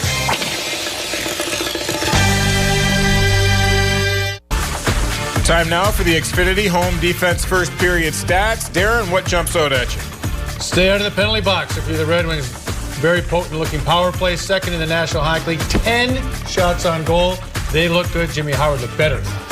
And the Red Wings have obviously got the memo that St. Louis likes to hit, out-hitting the St. Louis Blues in the first period, taking it to the Blues, like to keep those shots down a little more than they have. But overall, a good period by the Red Wings. And there you see at the bottom of the screen, Gustav Nyquist with his first goal in 9 games. It came on the power play to even things up for the Red Wings by the time the first period come to an end. So guys, as we move forward, we're tied at 1 after 1. We'll look forward to the call of the second with Ken Daniels and Mickey Redmond. They're coming at you next. Enjoy the second. We'll see you after that.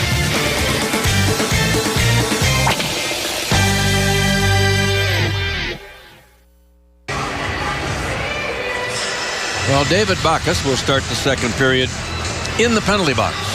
And at Joe Louis Arena, he's no stranger to that, Ken. Big Last hit season, there. yeah. Against Kent Huskins. And that really shouldn't have even been a penalty. No. It was called a hit. The only thing it could have been was a late hit. I don't think it was. And they thought he hit him in the head. He got thrown out of the game. Couldn't understand suspension. why. They reviewed it. There was no suspension. Right, and nor there should have been. And then the Red Wings took advantage. It was 3-3 at the time. And now he's in the box again. 1-1 here, although much earlier in the game. So the Red Wings hoping to take advantage again of David Backes and the Blues and get a power play goal here. We've got one tonight. Gustav Nyquist, his first in 9 games.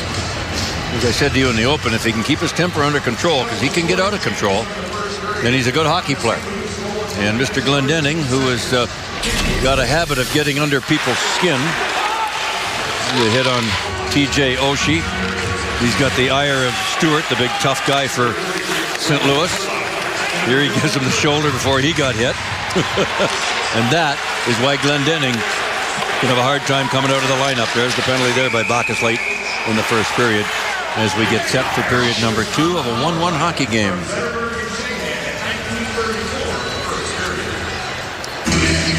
And you know what the average is over 3 periods when you see that. Pretty good stuff for a first-year player. Going to play about 15 minutes.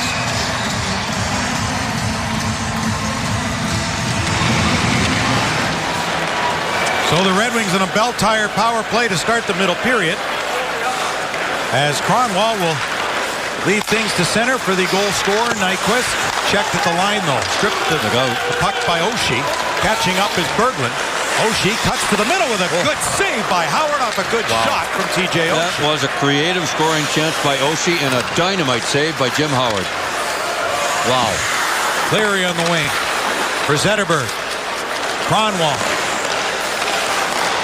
For Tatar. Nyquist back to Zetterberg. In front of Halak is Cleary, who tips it and shoots it, whacks at it, but Halak holds on. Wow. TJ Oshie steals the puck and then decides to use his winger as a decoy, and he makes the move to the middle, and this is a 10-bell save by Jimmy Howard. He's got Howard going to his left, and then he shoots it back to the right, and he held his position just long enough to get the blocker on it. That's a beautiful save and a timely one for Jimmy Howard. A shorthanded goal there would have been deadly for Detroit, and the Red Wings will even it up here with an interference penalty off the faceoff. Well, they call it tripping, okay? Detroit 21, minor, tripping. Yurko's going to the box. The referee made a mistake. They're both Olympians for the same country. Yeah. There it is right up there. 26. They do look a little bit alike, but Yurko's about a foot taller than Tatar. Both highly skilled, though. Yeah, they are. So some 4-on-4 hockey. Reaching for it was Sobotka, who got hit by DeKaiser off the skate of Sheehan. Blues control. Barrett Jackman shoots and scores. What a bullet. Oh. Great shot, and Howard, I don't think he ever saw it. He never did. But that's what happens when you lose possession. At least a chance for that to happen. And this baby had eyes all the way. See the log jam. There's no chance for him to see that. That hit somebody in front of the net. Hit a Red Wing and changed directions on top of that. It was Sheehan, I believe. Yeah, I believe it hit Sheehan in the leg. Right there. But Howard had no idea where it was. There was too many bodies in front of him. And the Blues, with a 4-on-4 goal, take the lead. That's a tough goal for Detroit to give up. And boy, Barrett Jackman made his NHL debut in this building and said how much he loves playing here this morning. And that, again, the importance of winning faceoffs. Yeah. He's there when you don't. Steen drawing the assist at 101. Another even strength goal for St. Louis. I mean, they're quick on the puck, they're hard on the puck, and they're taking advantage of that every chance they get, boys. And again, having lost 2 straight, you know, Ken Hitchcock and the group not happy.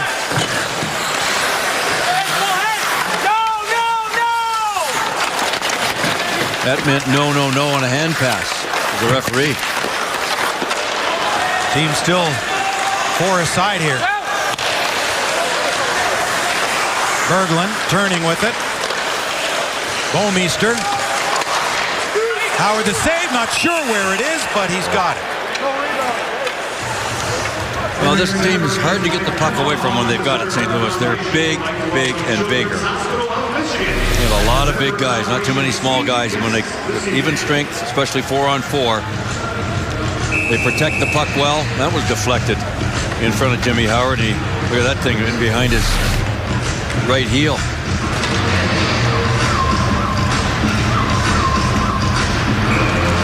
2 seconds remaining in the Bacchus penalty, and then the Blues will head to a power play with Yurko having a minute left. The Red Wings need to fill off this minute-man advantage as the puck was out of play, and Faceoff will come outside the Red Wing line in front of the Blues bench. There's Ken Hitchcock, who will work with the Olympics with Mike Babcock. And Ken Hitchcock is second to Joel Quenneville in active wins. And how about Joel Quenneville? Third all-time now, tied with Dick Irvin. Another few seasons for Joel Quenneville. He's going to catch Al Arbour. Yeah. And he's got another lifetime to catch Scotty Bowman, but that's another story. However, terrific career for Joel Quenneville and Ken Hitchcock, too. Tipped in front of the goal off a body. Back to the line for Steen. Blues power play. Shot goes wide of the goal. He hasn't got enough hair to catch Scotty Bowman. Tipped over here to Shattenkirk. Scores! That was tipped in front, I believe. Just a little closer than where the former goal scorer Jackman scored from. Well, the Blues have got that 2-goal lead that the Red Wings were afraid of. Even strength and power play. Was it Backus that may have got a piece of this? A nice tip-tap right there at the blue line. Shattenkirk the shot. It looked to me like Backus got a piece of it. Yeah, maybe not. Looking at that replay there. All the way screened again. So back-to-back goals. Screened. And the Blues have a 2-goal lead, just like that. Red Wings don't score goals like that, and that's the problem these days. 80 seconds between goals. As the second best power play in the league goes to work to add to their even strength tallies.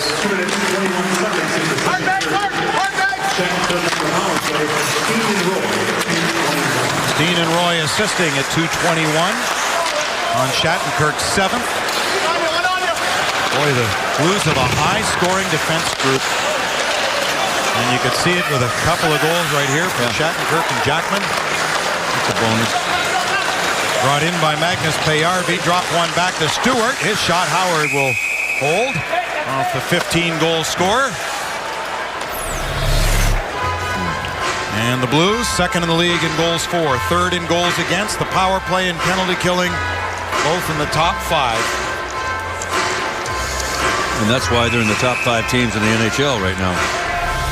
7 players with 30 or more points, tied for best in the league with Joel Quenneville's Blackhawks. And also 5 players who scored at least 15 goals, tied for best in the league with Chicago. And to think, who's coming in here next? The Blackhawks and Joel Quenneville.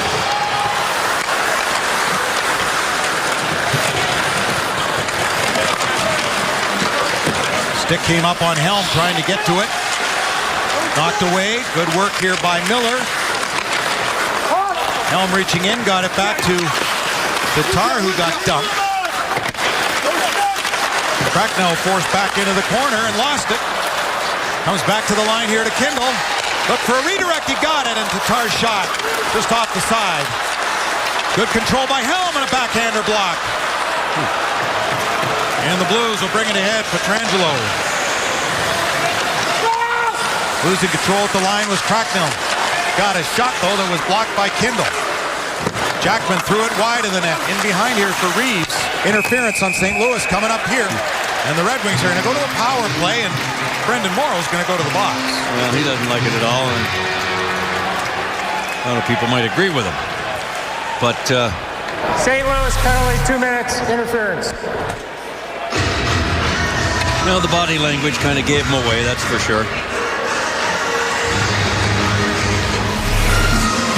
Just a reminder, as you enjoy a cold one, to look forward to Miller time later in tonight's game, brought to you by Miller Lite. A big power play opportunity here for Detroit, right in front of the goal. Nyquist, oh, and he sent it high. Not sure whether Halak got a piece of that or not. It was not knocked down with a high stick by Kronwall, so play continues.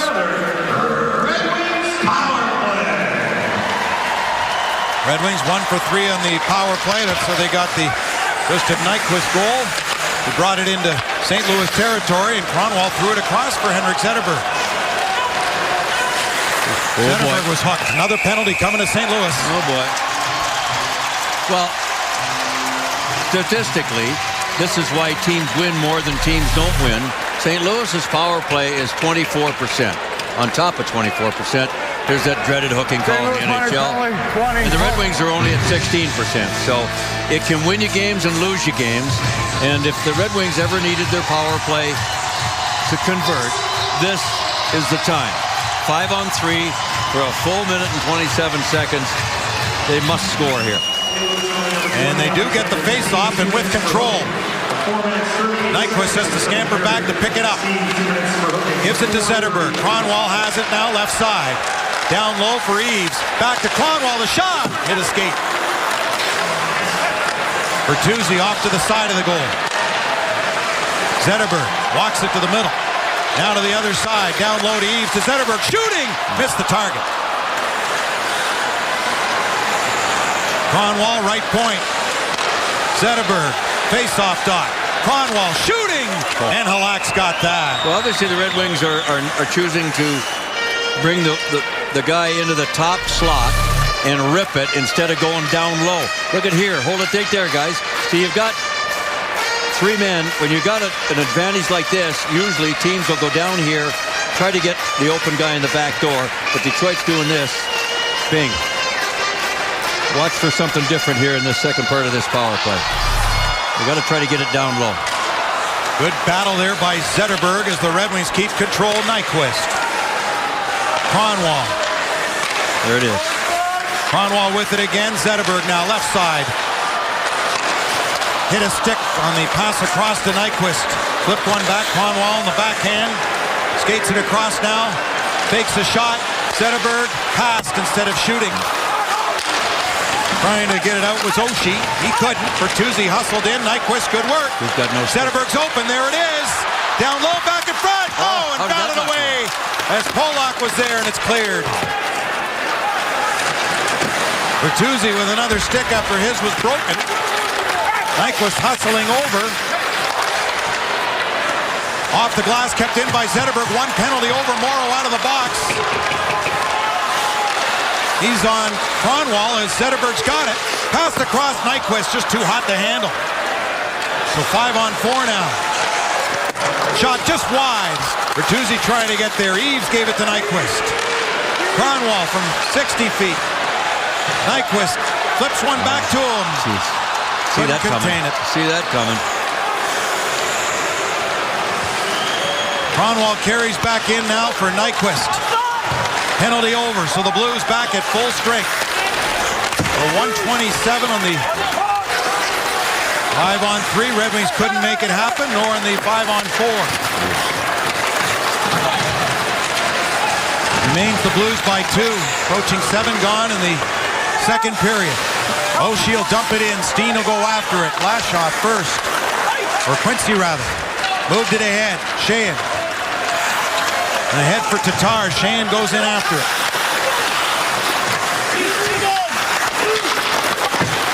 Yurko from a prone position knocked it out front, but Sabotka was there to intercept.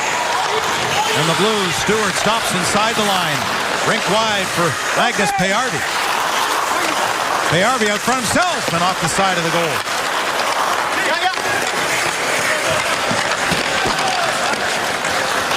Puck loose for Quincy. Took a hit from Pajärvi, who came up with the puck and made a nice little feed in front. And then a stick check there by De Keyser on Berglund. Shattenkirk ahead for Patrick Berglund. Up along with Jaden Schwartz. Gave Schwartz the puck. Pajärvi to Berglund. Coming over to get it is Schwartz. Former first-round pick, 14th overall, the Blues. Made a good play to get that puck back. And a penalty coming here to Detroit as the parade continues one way or the other. To the bench goes Halak. The Red Wings touch the puck and will be shorthanded when we return on Fox Sports Detroit. Where St. Louis Blues go to the power play, and the last thing that Mike Babcock wanted for tonight was his team to get into a shootout. It was a nice little play by Schwartz, stick on the ice, steal the puck, and then Darren Helm, who lost the puck, takes the penalty with a hook on another Blue, looked like Berglund. So Mike Babcock did not want to get into a run-and-gun game or an exchange of power plays. As I said, the Blues are 24 and change, Red Wings 16 and change, and that's an advantage, obviously, for the visitors. Shattenkirk swings wide, finds Schwartz. Steen will shoot, it's blocked. Getting in front, Cleary, it's hobbling him. And he wants off. Schwartz brings it back in for Oshie. Kim Jr. Schwartz is checked. Sticking there by Lashoff. And right down to Halak.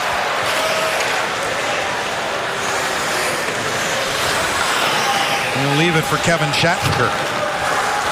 33 points for Shattenkirk coming into the game tonight. Has himself a goal, giving him 34 now.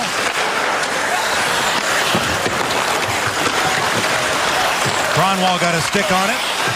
Puck doesn't get out. Now it's loose. Backhanded in by Bouwmeester.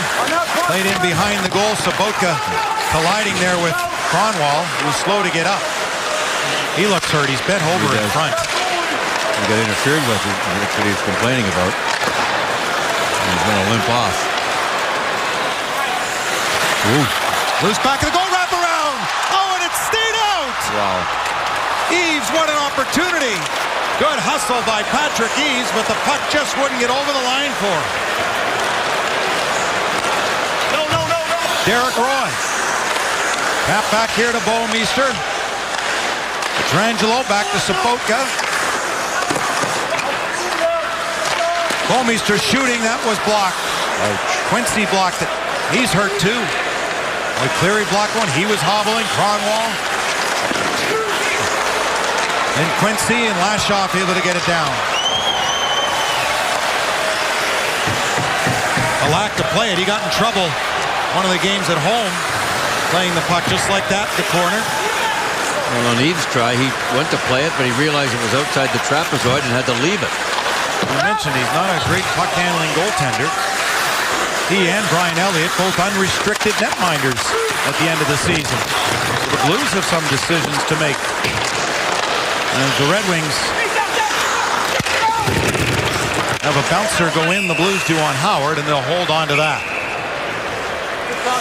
So it's the Blues by 2 in period 2. An interesting development. Peter Mrazek has come into the game for the Red Wings to take over for Jimmy Howard. Well, it was a long shot from the Blues at the blue line that Howard just covered up. And he's on his knees there in a high wide look. We're going to commercial. He gets up. He doesn't look any worse for wear, but look, he's bent over, and I'm wondering if he hasn't got a flu bug or something, and he's got to get to that dressing room quick. Let's hope it's that, not an injury. You know what happens when you got the flu? I do. Yeah. All Don't too we well. all? Don't we all? And it's been going around. So, well, let's hope that's all it is. Yeah. Either way, not great for Jimmy Howard. Remember, coming off the knee injury that he had last month, hurt in practice against Florida. He looked like he was, bending over like that usually be like a bad stomach or an upset stomach. And again, without guessing any further, let's just leave it at that, and we'll get an update when we can. So PRV as the teams are at 5 aside, a shot in. Deflected past Mrazek. Tapped by Tatar to center. So the Blues with 3 goals. Meanwhile, the Red Wings have been starved for offense, so that's all they can give St. Louis to have a chance in this game. Elm moves up in his return tonight. Elm playing his first in 8 and his second in 19. When he missed the first 15. Ooh, and Smith lost the puck at center, and going over top was Cracknell. Halak to play it as the Red Wings force him. Sheahan got a stick on it and got a stick in the face for his troubles. Jay Bouwmeester, number 19 of the Blues, shoots it in. Rims around to the far side. Going in there is Reeves. Knocked back by Yurko to the line, held in by the Blues. Puck deflected off Sheahan and out of play. Shots are 26-11 in favor of the Blues. If a Detroit player gets a hat trick in this game, bring in a copy of the scoring summary to a participating Arby's location tomorrow for your free small order of curly fries. You can find a copy of the scoring summary in your newspaper or on the Red Wings page at foxsportsdetroit.com. And after the way Cronwall tied it up the other night in the absurd fashion that happens, who knows? Anything's possible, and that's what makes this game so great. Still plenty of time left in this game, but the Red Wings certainly need the next one. Glendening has Cleary to the left, Eves to the right. And Glendening kicked out. Again, we don't see that as often this year as last. Jackman will send it in. Stolen there by Berglund back in front, but there was Cleary. Idea. Take away the scoring opportunity. Would have been an open net for the Blues. Vladimir Sobotka. That went off Glendening to center. Played back in for Sobotka. 7 goals and 25 points for him. Point shot tipped. And past Mrazek.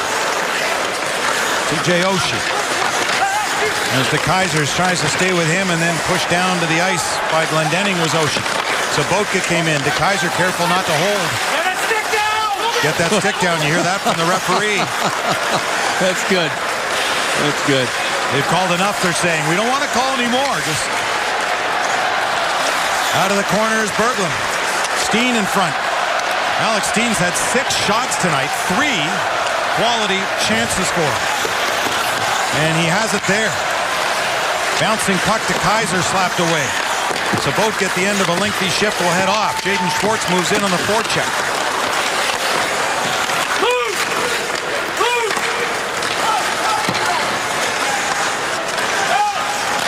Point shot by Polak. Moving up was Jordan Leopold. And as Eves sent it past him, and David Backes, the Blues captain, gives it back for Leopold. On now to Steen. Back to Leopold. And no rebound there as Mrazek holds on. Jordan Leopold, who's been in and out of their lineup tonight, is another one who 17 seasons ago was in Ann Arbor at the U.S. National Team Development Program. He's a well-traveled veteran, Jordan Leopold.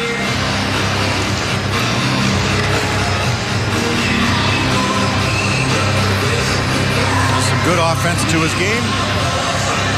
Under Ken Hitchcock, it's as good as their offense is. It's defense first on the Blues. Yeah. But they have good puck-moving blue liners. Well, a lot of people questioned the move with Bouwmeester when they made that. But it's obviously worked out pretty well. Again, there's been so much speculation about the Blues and with unrestricted netminders. Will they make a play for Ryan Miller? But good poke check there by Mrazek.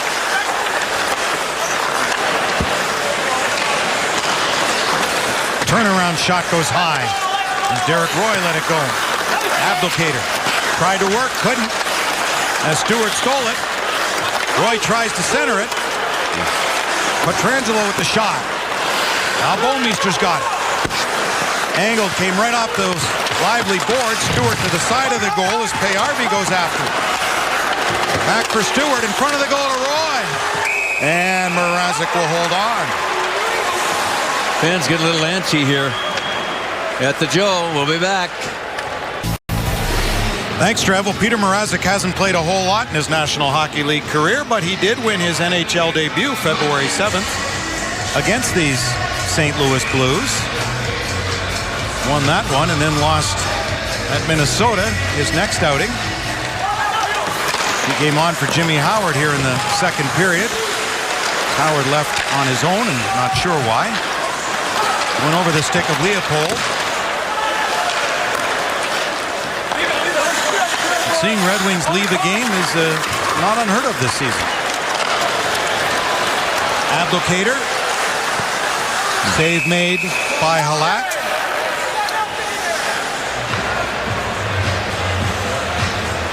And Justin Abdelkader, part of our local Toyota dealers scouting report, and his points per game average has gone up consistently through his career as he played his career game number tonight. It was obvious. 301. It was obvious Kenny was looking to make a play there, and then on second thought, when he sees that again, he might be better served to go down there and just wind up and rip it. If you can't put it around him, put it through him.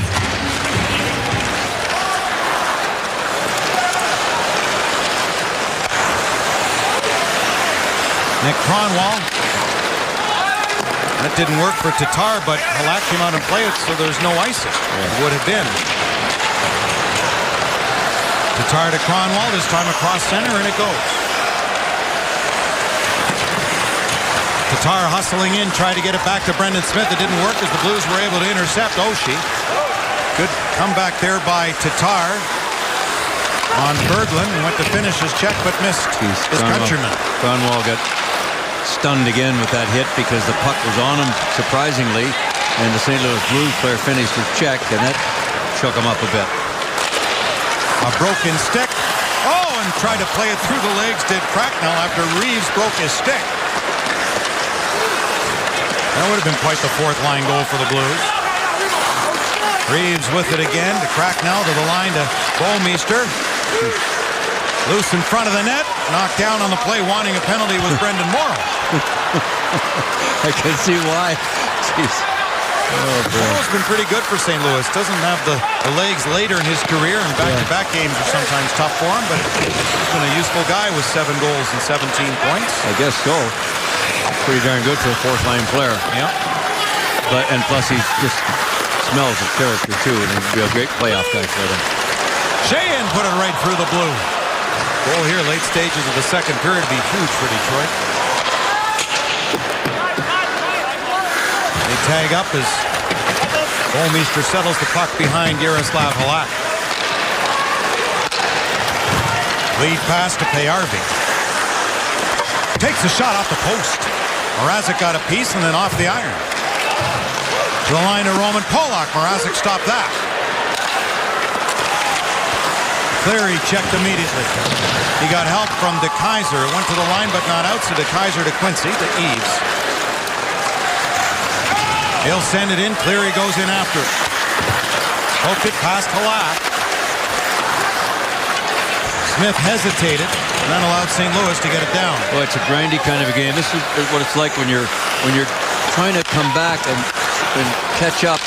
And the Red Wings aren't a team that are scoring goals very easily right now. It's a hard way to play the game. Boy, the Blues are pretty much just not having fun necessarily with it, but they're just playing it safe. And look at the shots on goal. 30-12. I mean, come on. Wow. 12-5 this period for St. Louis.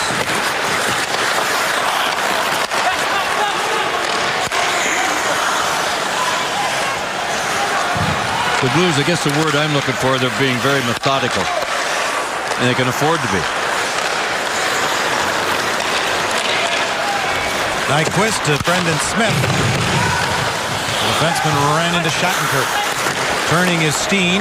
Checked by Abdelkader. Puck squirts free that the Blues are able to move it ahead for Jaden Schwartz in the wing. Zetterberg back to recover for Detroit and skates it through center. Henrik Zetterberg can't get through. As Oshie took it from him and made the play ahead to Berglund. Let's go!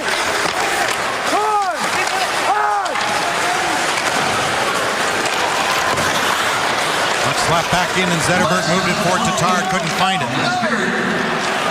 Oshie reaching for it, able to keep it in. Alex Pietrangelo skating away from a check and then gave it away. Here's Tatar with Bouwmeester coming back. Tatar stops, turns, shoots, and just glanced the bar.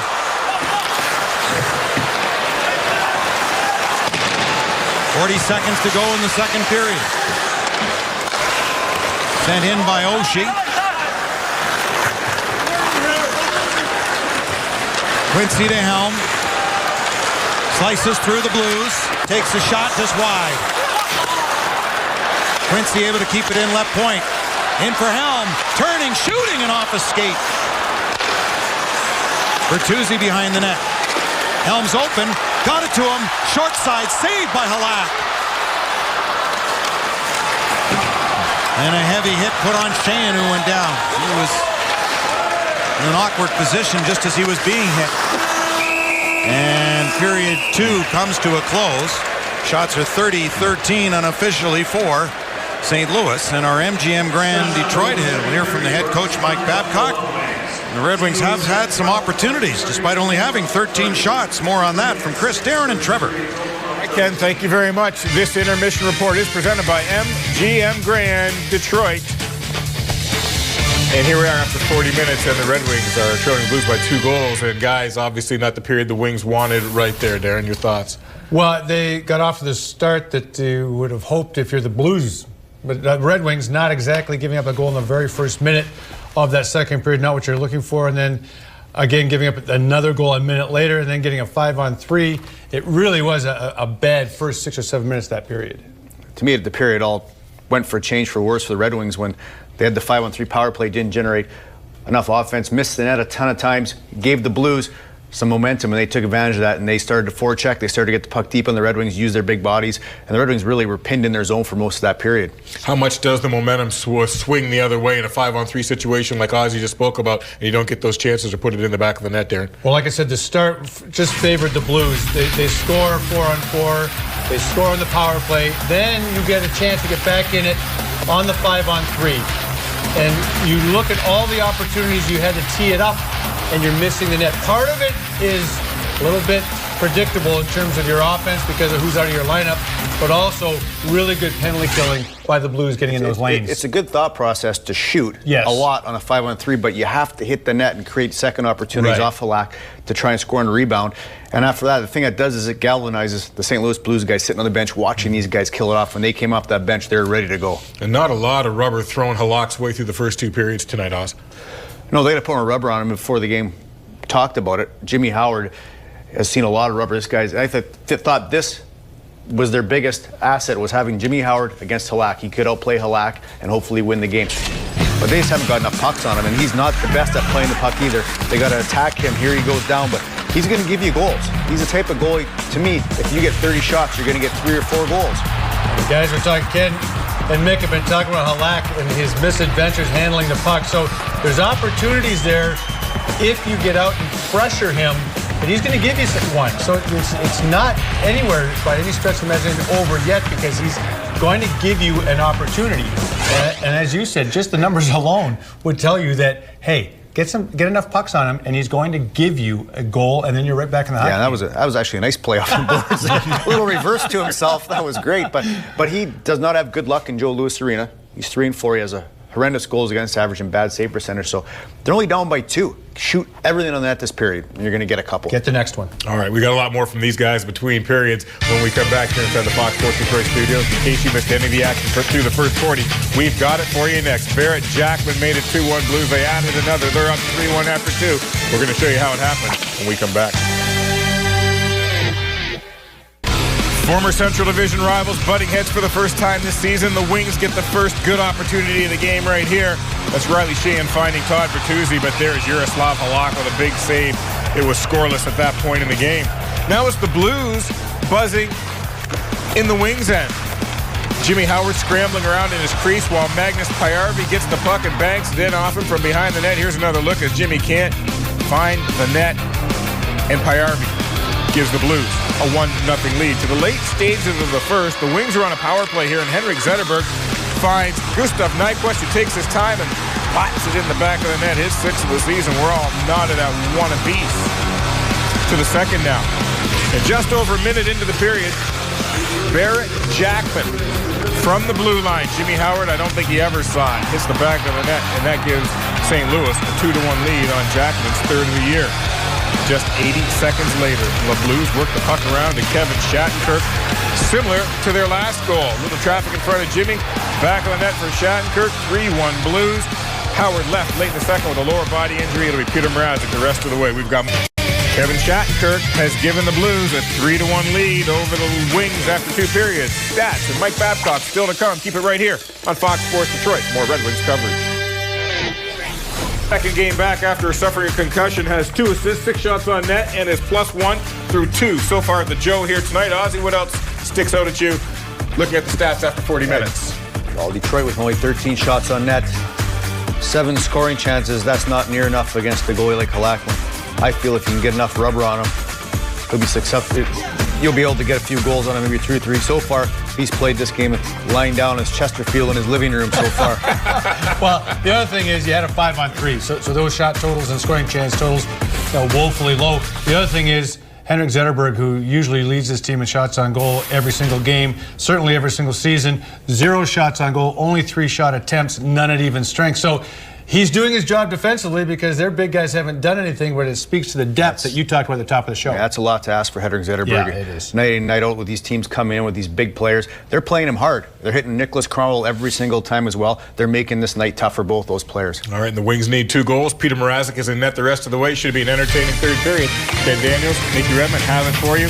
The 3 of us will be here post-game. Stick around. It should be a lot of fun the rest of the way, guys.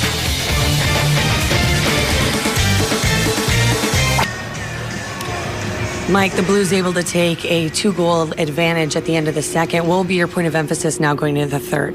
Well, we haven't been good enough. They've flat out been bigger and faster and better than we have. And, you know, I've been very impressed over the last while how hard we compete. And tonight we're watching them and they're playing hard. So we can be way better than we've been. So let's be way better right here. We still got 20 minutes left. There's lots of hockey. Let's dig in and get playing. Thanks, Mike, for your time. And at the end of 2, Red Wings 1 for 5 on the power play. Thank you, Lindsay. Well, the only good news on this board is Jimmy Howard's made his way on it now with the lower body injury tonight. Is Jonathan Eriksson, albeit wearing a flak jacket to protect those ribs that he's been out with and recovering, could return as early as Wednesday against Chicago. Daniel Alfredsson has been off since January 9th, and he won't be back before the end of the week. Pavel Datsyuk, who knows, and Stephen Weiss after the Olympic break, so it just goes on, unfortunately, for Detroit. But Mike Babcock says if they can play a more competitive game here in the third period and get skating, get some quick legs going, they got a shot. Well, his comments are appropriate given you've only got 13 shots on goal, and I don't know that St. Louis has a lot to do with that. Mind you, having said that, they have had a 6-pack of really, really good scoring chances and haven't been able to finish them. So, but the Blues have had a ton more.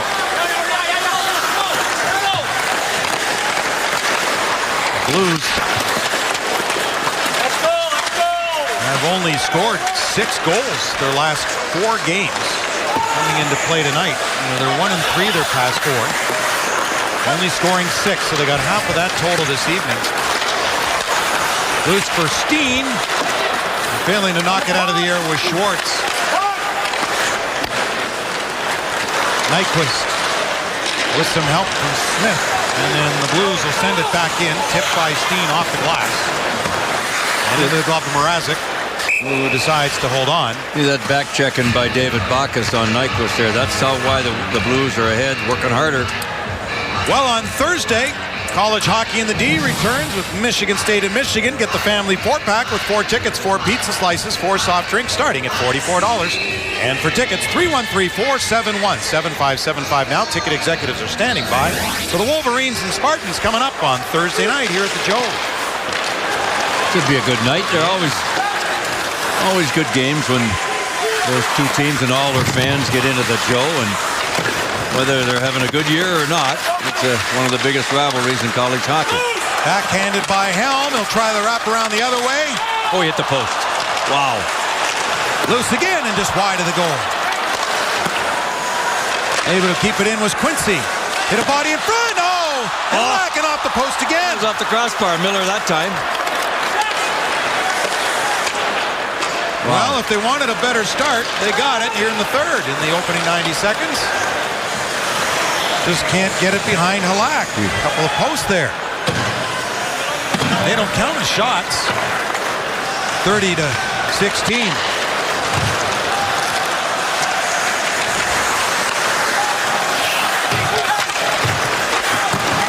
Kendall moved up on Payarvi. Pollock with a long pass that's tipped though by Lashaw. Blues had to back up. They would have been offside.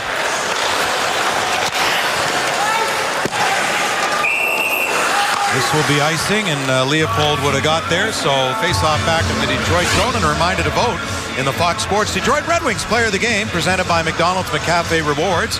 Just text WINGS followed by a space and the player's uniform number to 37338, or vote online at foxsportsdetroit.com. Well, Drew Miller, who has had lots of good chances this year, this probably would have been a high stick. Up over the top, off the bar, but nonetheless, a major struggle. Oh, and that one goes in off a body, and I think it may be Cracknell. Wow. Just thrown from the point, and the Blues have 4 goals. This puck was wide of the net by 5 feet. And this is unbelievable. Watch this shot. They win the face-off, and that's the key.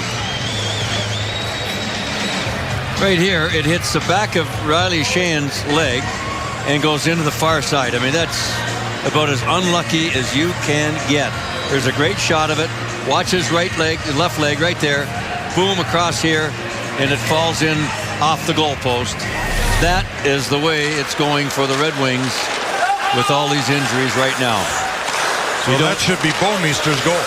Yep, and you have no retort for that. I mean, but again, it's on a face-off. Right, and the Blues had the second man in to help win that face-off and keep control of it.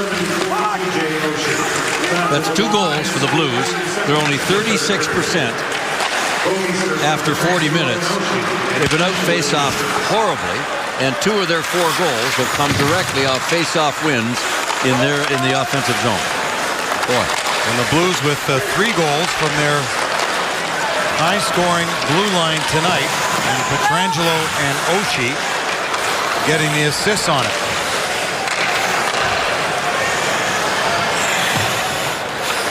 So it's a 3-goal lead here.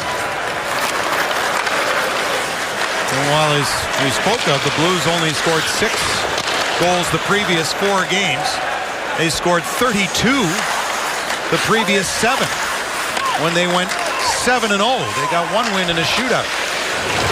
Prior to that stretch, they scored 46 goals their previous 10 when they went 9-1. Oh, they can light it up, boy. They're coming for more. Oh, chance there for Schwartz. And Oshie with that assist now is on a 4-game point streak. Now the Red Wings need to, in spite of the fact that 16 minutes left, they're down 4-1. It's a long shot for them to come back, but not impossible. They've got a lot of big games to play. Jimmy Howard could be down for a while, and Mrazek could be the guy. Well, they need to get this ship settled down and start playing more solidly defensively. And Gustafsson is close to returning too. We saw him on that board of the injured Wings as Oshie put it through to Berglund.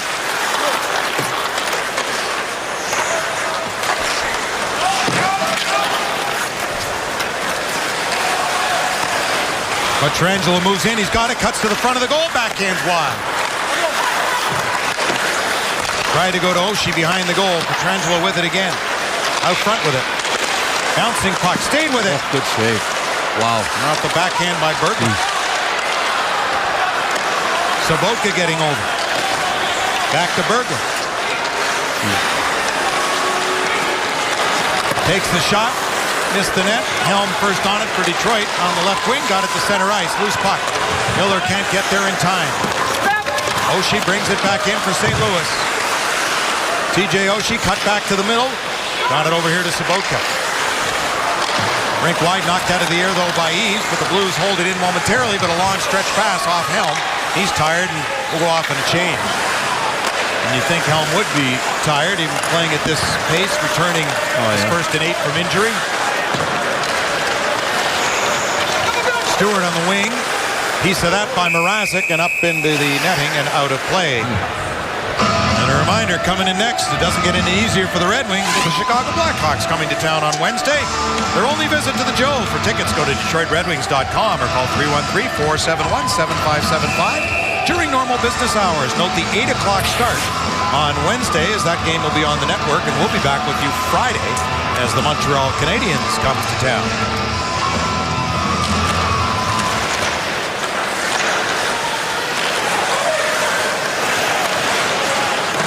the backboards for Stewart.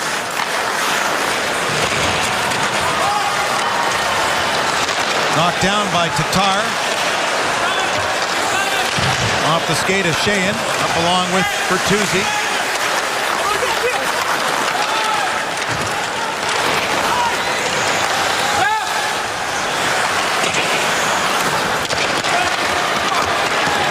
Tatar through the middle, kicked it ahead. Help there from Kronwall. Blocked on the wrist shot. Tatar with a shot over top of the goal. Well, how many times have we seen that tonight? They've missed the net or shot it over top of the net. Way too many times. After 2 periods of play, pucks at the net, meaning shots on goal at the net. Attempted or blocked or missed. 47-27 St. Louis. And they lead by 3 with 6.5 gone in the third. 13:30 to go here in the third, but let's take you back. Why this game is 4-1, or a good reason why. Barrett Jackman right off a faceoff ripped one through a ton of traffic, and then on a power play, Shattenkirk with a drill. Short side, look at the traffic again in front of the net. Jimmy Howard can't see it. Those 2 goals killed the Red Wings. They were just basically about a minute apart or so, and it went 3-1. And then Detroit was unable to do anything except one shot on a minute and 27 seconds of a 5-on-3, while the score was 3-1. And that's why now, with the last goal by St. Louis, they're on a cakewalk right now, having it their way pretty much all around. And you know, with the no matter how it goes, as this game goes along, with the respect that these 2 coaches have for one another, there'll be no attempting to run up or power play or putting out your top guys between Ken Hitchcock and Mike Babcock, who work together in the Canadian Olympic team.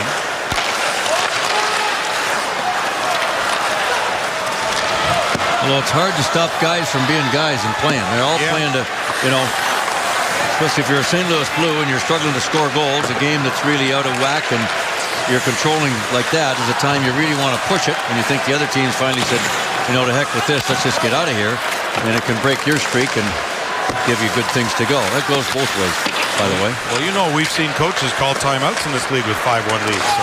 We have. Intercepted there. Schwartz is away. Zetterberg coming back. Schwartz dropped it back for Steen. Good move. He's had a strong night. In the second game back, Alex Steen, son of Thomas. I'm just thinking the same thing. Thomas Steen played a long time ago and was a very good hockey player. I'm not sure that he had the offensive skill that this boy has got.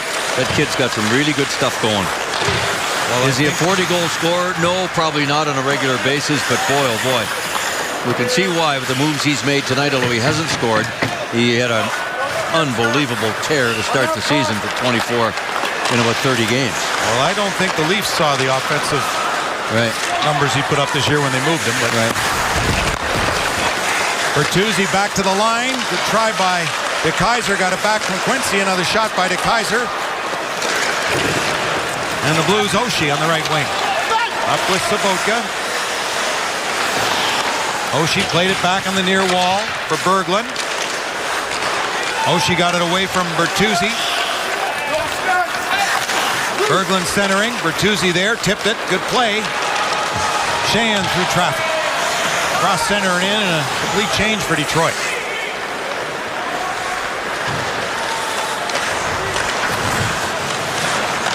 Out here. Lead pass is a beauty and a good save by Mrazek. Sure was. On Payarvi. Kindle. Off helm skate and offside. Well, it's a great save, but you got to think, how does the guy get this open? He came off the bench, albeit. Very nice save by Peter Mrazek. Payarvi didn't give it away, and he got just a hair of the blocker on it. Payarvi with a goal already tonight to get it going here in this hockey game. His 4th of the year. And some question that deal. He came from Edmonton with a second-round pick for David Perron. Right. Back in July. They questioned it from the Blues standpoint. Yeah, that's just right. Giving up on Perron. But right. Perron may wish it didn't happen. Eves. Loose puck, Stewart. Couldn't get through as Cronwall boxed him out. Smith comes on for Kindle as Helm. Blocker save made on a shot going wide by Yaroslav Halak.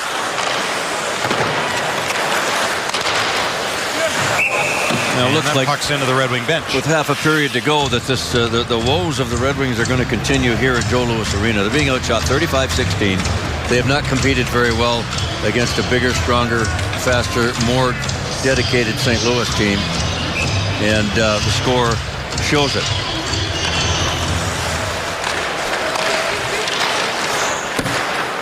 And you had a Blues team that with consecutive losses and one win in 4, so you knew they'd be ready. I thought that they might be catching them in a down cycle, in a long, long season, but they've, as Mike Babcock said, they basically are being outworked and out-hustled. Oh, how did he miss that? I don't know. Yurko with a great chance. There's been a lot of that in the Red Wings side tonight. I mean, you can take that if you're a fan and say, hey, our young guys are missing a lot of stuff, but sooner or later that puck has to end up in the back of the net, or you're going to end up out of the playoffs.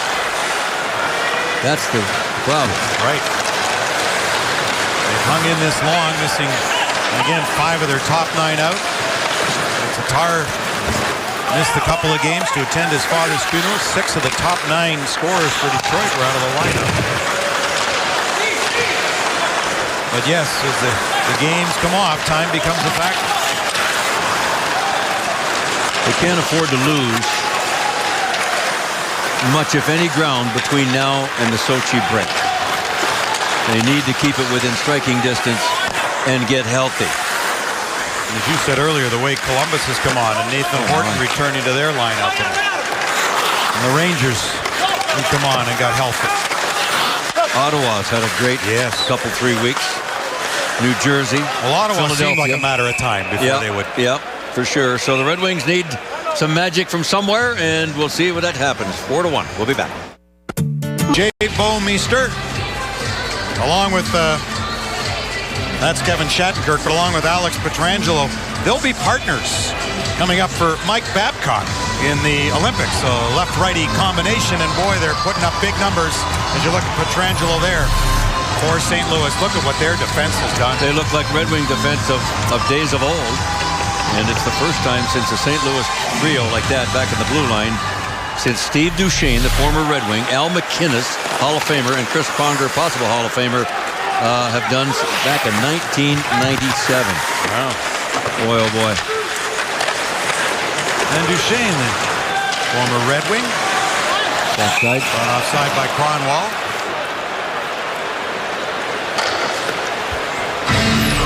A rough night for Cronwall, getting banged around. And look at all the Blues, 10 of them, plus Armstrong and Hitchcock. Yeah, the Red Wings have 10 as well, and then Chicago comes in here Wednesday. So, boy, all those Olympians coming in tonight, Wednesday, and along with Detroit, and then you add Ken Holland and Mike Babcock to the Red Wings list, like you have Doug Armstrong and Ken Hitchcock for the Blues. Yeah.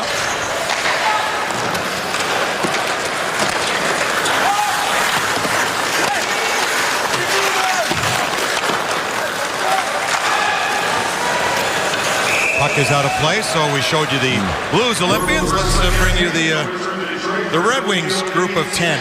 6 on Sweden alone.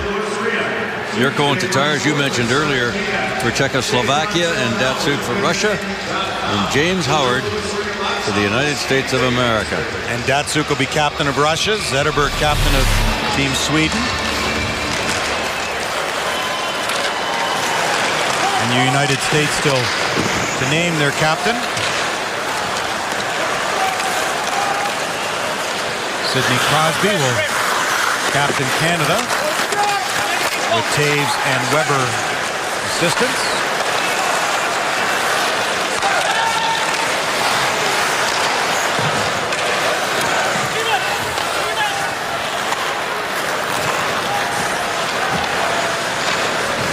That's some pretty good choices for captain of the U.S. team.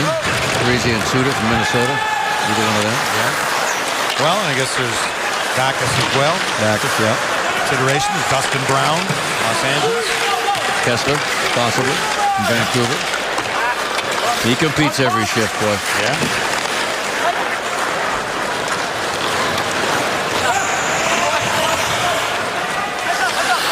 Kindle back to get it. And isn't it amazing? Czech Republic, Kindle carries ahead. He's from there. That Yuri Hudler wasn't named to the Olympics for the Czech Republic, and Peter Nedved was. I didn't know he was still playing. But neither did I. Peter Nedved? Holy mackerel. He's older than Yager. Yeah, Yuri Hudler deserved to be there. I know bigger ice and everything else, but that's strange. Yeah, it is. They must have quite the scoring contingent then. Here comes Stewart. He's only leading the Flames whenever he can to help that team. Well, Happy's not too happy right now. I spoke to Yuri when they were here earlier, and he was a bit unhappy with the way things were going, and that's rightfully so. That little son of a gun's a competitor, and that's what the Red Wings missed when they lost him. Well, it's a rebuild going on, and that's why at the deadline, and the likes of Mike Camilleri and some others could be moved. And Cleary tried to get it through to Yurko. Checked by Jackman.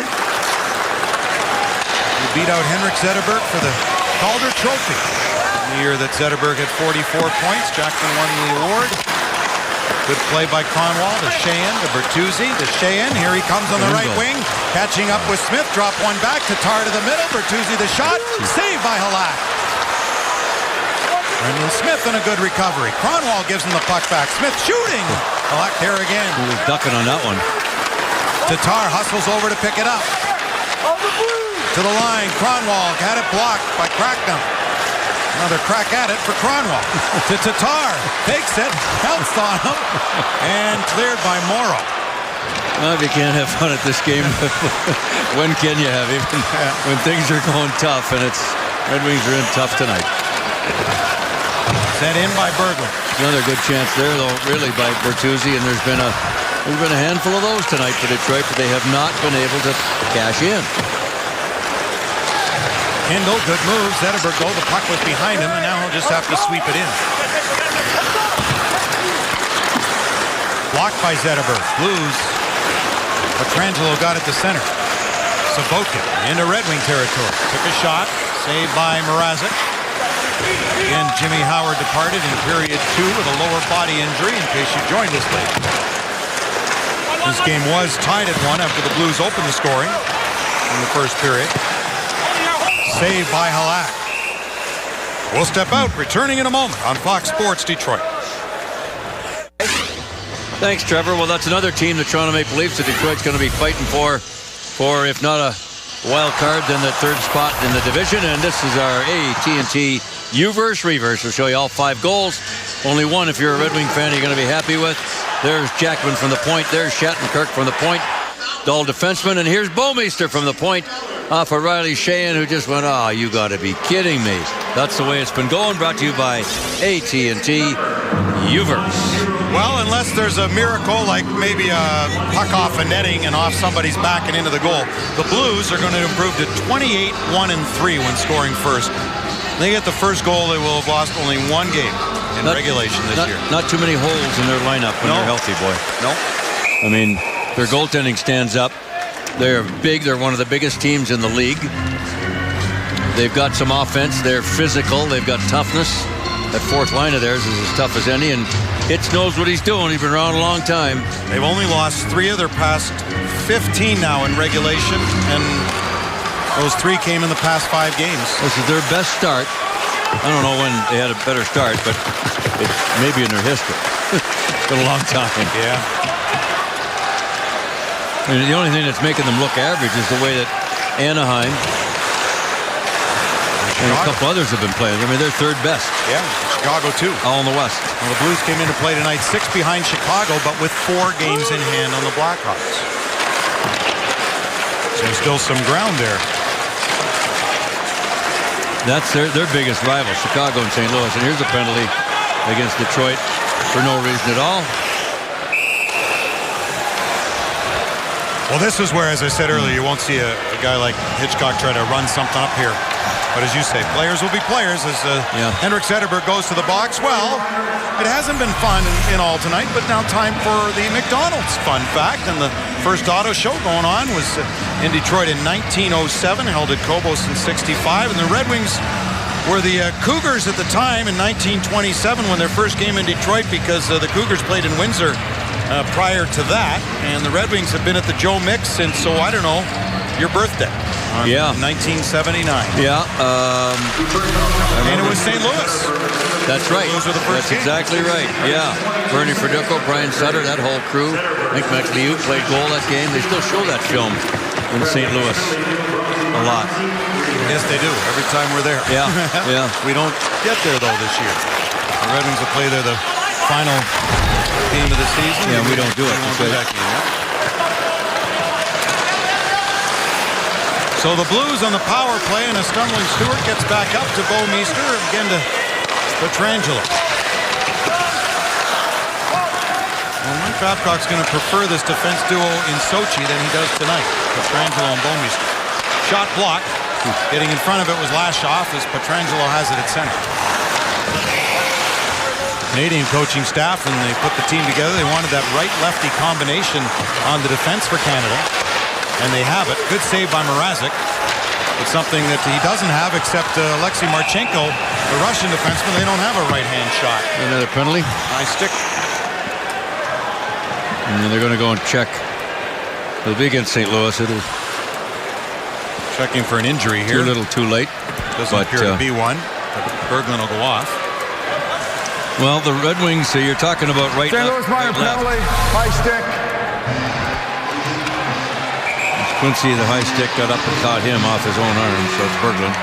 6'4", Patrick Berglund. Red Wings have not, since Vladimir Konstantinov, Larry Murphy, Chris Chelios, Brian Rafalski, right-handed shooting defense. And Dandino a little bit. Dandino a little bit. We played back on defense, but they haven't had many. No. I'm probably missing somebody, but there haven't been many. And if they have been, they've been spread out. The only two together were Chelios and Rafalski, I guess. Yeah. At the same time. Save made by Mrazek. As the teams play four aside, Mrazek's got it again. Going to hold on for a faceoff. You know, the point being there is that it's not easy to be a defenseman and playing your offside, if you will, especially in the offensive zone. The puck comes around the boards, you're on your backhand. And it takes you that much extra time to bring it to the middle on your forehand and make a play or take a shot.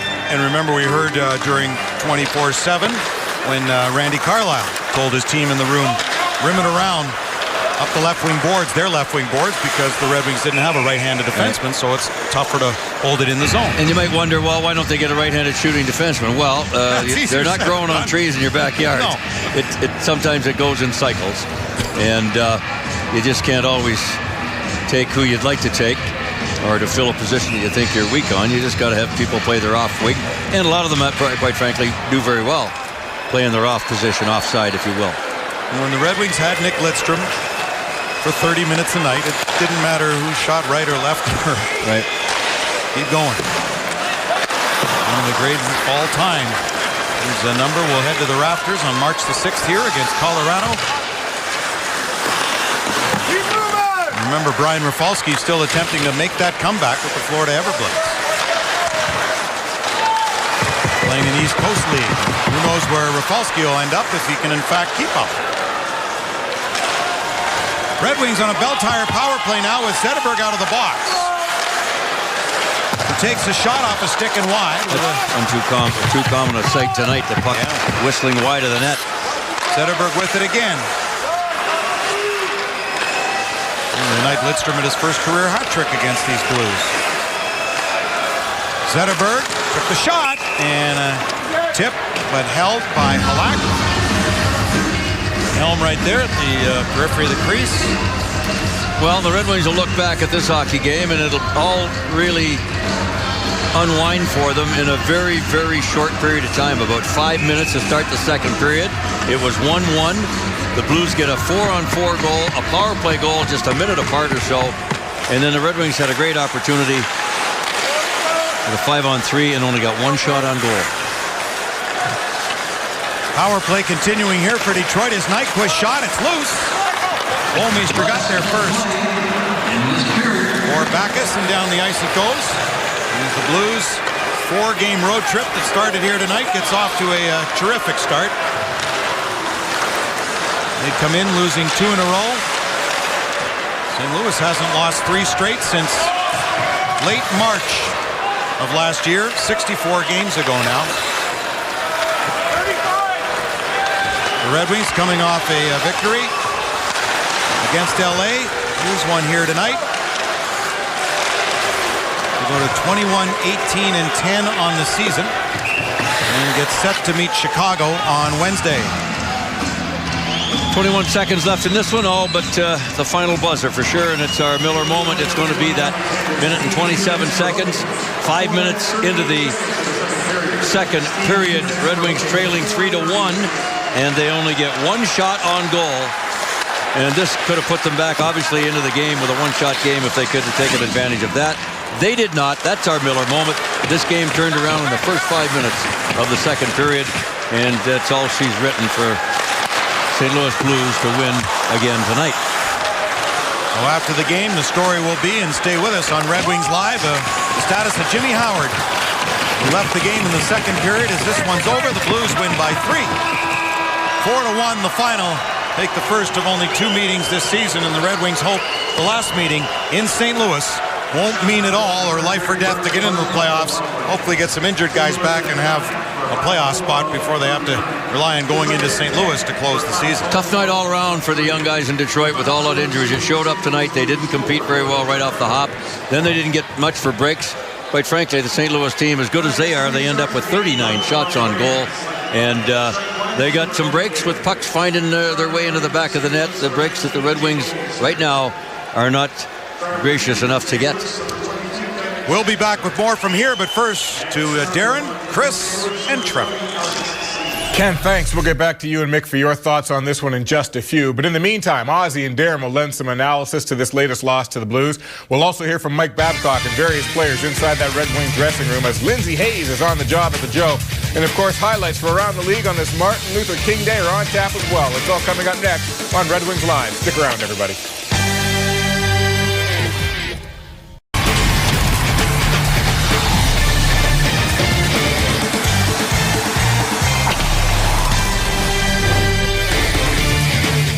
Red Wings Live is presented by Spartan Stores. For locations, visit turntospartan.com. Welcome inside the Fox Sports Detroit studios. Hope your Martin Luther King holiday was a good one for you and yours. Trevor Thompson, Darren Elliott, and Chris Osgood along with you as we work the holiday here inside the studio. The Wings fall 4-1 to a very strong St. Louis Blues team. And unfortunately, Darren, the Wings' troubles at home continue. They are now 7-11-7 on the year. What was their major issue in tonight's loss? The St. Louis Blues. Big, physical, tough, and really, they had it tied 1-1 at the end of the first, but they really could not combat the way that they close and make it tough every inch of the ice. We saw this twice in a week. They did a really good job against the LA Kings, the Red Wings, but against the Blues, it just seemed to be too much for them when you looked at it from opening whistle to the final buzzer. Yeah, in the end, St. Louis's physical play won this game. Not only along the boards, but in front of both nets. Very physical in front of Jimmy Howard, creating tons of traffic in front of Jimmy Howard, making things very difficult for him and their defensemen. And now in St. Louis's zone, they blocked a ton of shots, cleared the front of net for Halak, and he was able to see most of those shots, especially on that 5-on-3. They missed the net a lot on that 5-on-3, one because St. Louis had their defense in front, taking away the lanes and blocking those shots. They're trying to get pucks around them, but St. Louis, to me, won this game in the trenches in front of Detroit's net and in front of their net. Ozzy, take it a little deeper on just how physical and how big a force they were in front of the Detroit net all night long. Yeah, they sure were. I mean, these guys are like the Los Angeles Kings. They go to the net once, twice, 3 times, and they'll keep going. They bring the heavy bodies to the net. See Jimmy Howard, no opportunity to even see this. The Red Wings defense got to front this puck and try and block this somehow, some way. You see here, Kindle's facing the wrong direction. He's got to know where that puck is and get out there and block it. Right here again, threw back this big captain for the Blues all by himself in front. Howard trying to find this puck, perfect shot just inside the right post. But St. Louis won this game by doing that, and that's what they do night in and night out. They're good in front of their net, and they're good in front of the opposition's net. And there you had, it looked like Monroe and Drummond. You had the two big men in the paint, right? I mean, Very they good, Darren. They didn't just have one guy; they had two. So really, really difficult for the goaltender, and it really paid dividends for the Blues in the long run. They needed someone to drain a 3 tonight. That wouldn't help. Didn't happen for them. No. But let's talk about, speaking of 3, they had a 5-on-3 when they were down 3-1. Weren't able to capitalize on that. How do you think that affected momentum the rest of the way? Well, it pretty much cemented the Blues in terms of how much their resolve was in place because they had jumped up. Mick talked about it. First 5 minutes of the second period, it's 1-1, it's 2-1, it's 3-1. Now you're 5-on-3. One shot makes it a one-shot game. And you get one shot on goal. And here's what you're talking about, Ozzy. It wasn't just the misfiring, it was the way the Blues defended. Yeah, the Red Wings missed the net quite a few times in this power play, registering one shot on net, but that had a lot to do with St. Louis's defenders. They had layers of guys trying to block shots. The first guy, the second guy, then the 2D in front blocking shots, protecting their goaltender very, very well, making things tough on Detroit. And they have to figure out a way to get those pucks through, maybe try something else in those 5-on-3s. You talk about things being tough on Detroit. The Habs and the Hawks are the next two teams in, Ozzy. How do they pick it up from here, and how do they get a couple of points out of each of these next two games coming up? The gauntlet just keeps on coming, doesn't it? Sure does. I said it the other day, and things this gets us tough. You have Chicago Blackhawks, obviously everybody knows them. Huge rival last year, great series in the playoffs. Chicago winning in 7, but man, you got Hossa, Taves, Kane. Then you go to the defense, great defense. Yeah. The goalie's playing well. He's back now from injury, and then you have the Montreal Canadiens, and they play fire wagon hockey with probably one of the best goalies in the NHL, maybe playing the best of anybody in Carey Price. And the other thing is you've got a young team with the Red Wings, so you're getting some inconsistency. So now they had a down night in terms of competing and having things go their way. I would expect them to be back on the beam against the Blackhawks, but again, tough opponent. So even if you play all out, everybody all in as well as you can, it's going to be tough. I know they played St. Louis tonight, but they could continue singing the blues if they don't get something right by the rest of the week at Joe Louis Arena, that's for sure. We still got a whole lot more coming up on this edition of Red Wings Live. And speaking of singing the blues, Henrik Zetterberg is ready to talk inside the Red Wings room. We'll hear what he has to say. We'll have the highlights of tonight's action all coming at you next on Red Wings Live. Stick around, everybody. We're coming right back at you. Happened to hold the Wings captain to no shots on net in 2 games they played last year. Everybody's singing the blues inside that Red Wings locker room. Let's hear from the captain first. Yeah, we had some good shots, but not on net. I think we gotta hit the net if you want to score. Patty made some nice passes there, both me and Croner, and couldn't find a way to get the pucks on net. Probably other than that, I think the second period they were a lot better than us. But we felt that if we came up in third, had a push, and got the first goal, we were still in the game. But fortunately, they got that the fourth one before, I think it was the third shift or something. Does it feel a little bit like being stuck in quicksand? I mean, a lot of good performances over the past week, but very few points to show for it in the standings. Well, I think obviously we've been playing like we have. I don't think we got the points that we got. I think that's obviously we bring the stuff that was good from every game and try to change what was bad. But I think today is a game that we just got to flush. We just got to come in here tomorrow and regroup for Wednesday. On Nyquist's goal, good puck movement from you guys. How can you look at that, focus on that, and build on that? I was early in the game. I don't think we can build on that, really. As I said, I think we just got to flush this out of the system, and we know we can play better than what we did today, and we're going to do that on Wednesday. They are an impressive team, aren't they? I mean, offensively, defensively, they just played a click in every aspect. Yeah, they've been having pretty good regular season here lately, and they seem like they have the same guys, have the same core guys, and they can keep building. So they have a good team. I think we all know that. We've been playing them a lot last couple of years. This year, obviously, we're on the other side, but they're a good group. Yeah, you've been in a lot of years, but I mean, is this the toughest stretch right now with the way you guys are playing and the injuries that you can remember since you've been here in some ways? I don't know. I don't like to look back and I think we obviously it's a tough stretch. You probably asked me that before, that question. I probably maybe said yes or no, and it doesn't matter what we've done in the past and just what we can do here now. Everyone is working on getting guys back, and I think the guys that are playing are working hard and trying to do the right things. There's the captain. His coach sounds off next on Red Wings Live as we continue from inside the Fox Sports Detroit studios momentarily with Chris Osgood and Darren Elliott. Difference was tonight. Well, they were better than us. I thought we've been playing pretty well and pretty hard and pretty competitive. I didn't think we were as good tonight, whether they were on us better, whether we couldn't execute out of our zone. And I don't know what part's us and what part's them. They were on us and they were heavy, and we never got anything sustained going. I felt we were in a real good situation after one. We had a 4-on-4 situation where we were on the power play in the offensive zone. It was tied 1-1. Took a penalty, and they scored on the 4-on-4, knocked one of our D down, and we lost a battle there. And then I thought things went bad from there. But the bottom line, they were better in all situations of the game. I thought they manhandled us, to tell you the truth. I didn't think we were as good tonight. And my big thing here is I don't want for our group to dwell on this. We've been playing well. Let's find the positive in what we've been doing. Let's get back to work. We got Chicago right away here, and I mean they were a much better team right from start to finish, I thought, tonight. Mike, what happened with Jimmy? Got hurt? Hip flexor or? No, same knee, I guess. Is that going to be day to day? I got no idea. We've been in here all year long. Is Jonas? Do you think he can play back up Wednesday? I don't know. We'll come in here tomorrow and we'll talk to our medical people and find out. Mike, with so many young guys on your team and the talent on their team, what do you think that they can really learn from them tonight?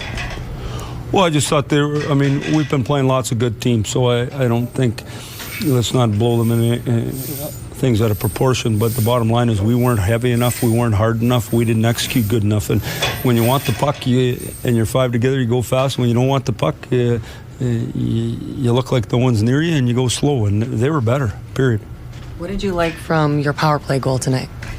I didn't like much about our team tonight, to be honest with you. It was a real good entry. Riley, Sheehan, and Z made a play, and Nyquist scored. But, there wasn't enough good things to really, for us here tonight. This is a day that we'll look at, and we'll break the game down, and we'll talk about it tomorrow, and we'll get ready for the next game. Henry described it as one you better flush as soon as possible. Do you sound like you concur? Well, I mean, they were better.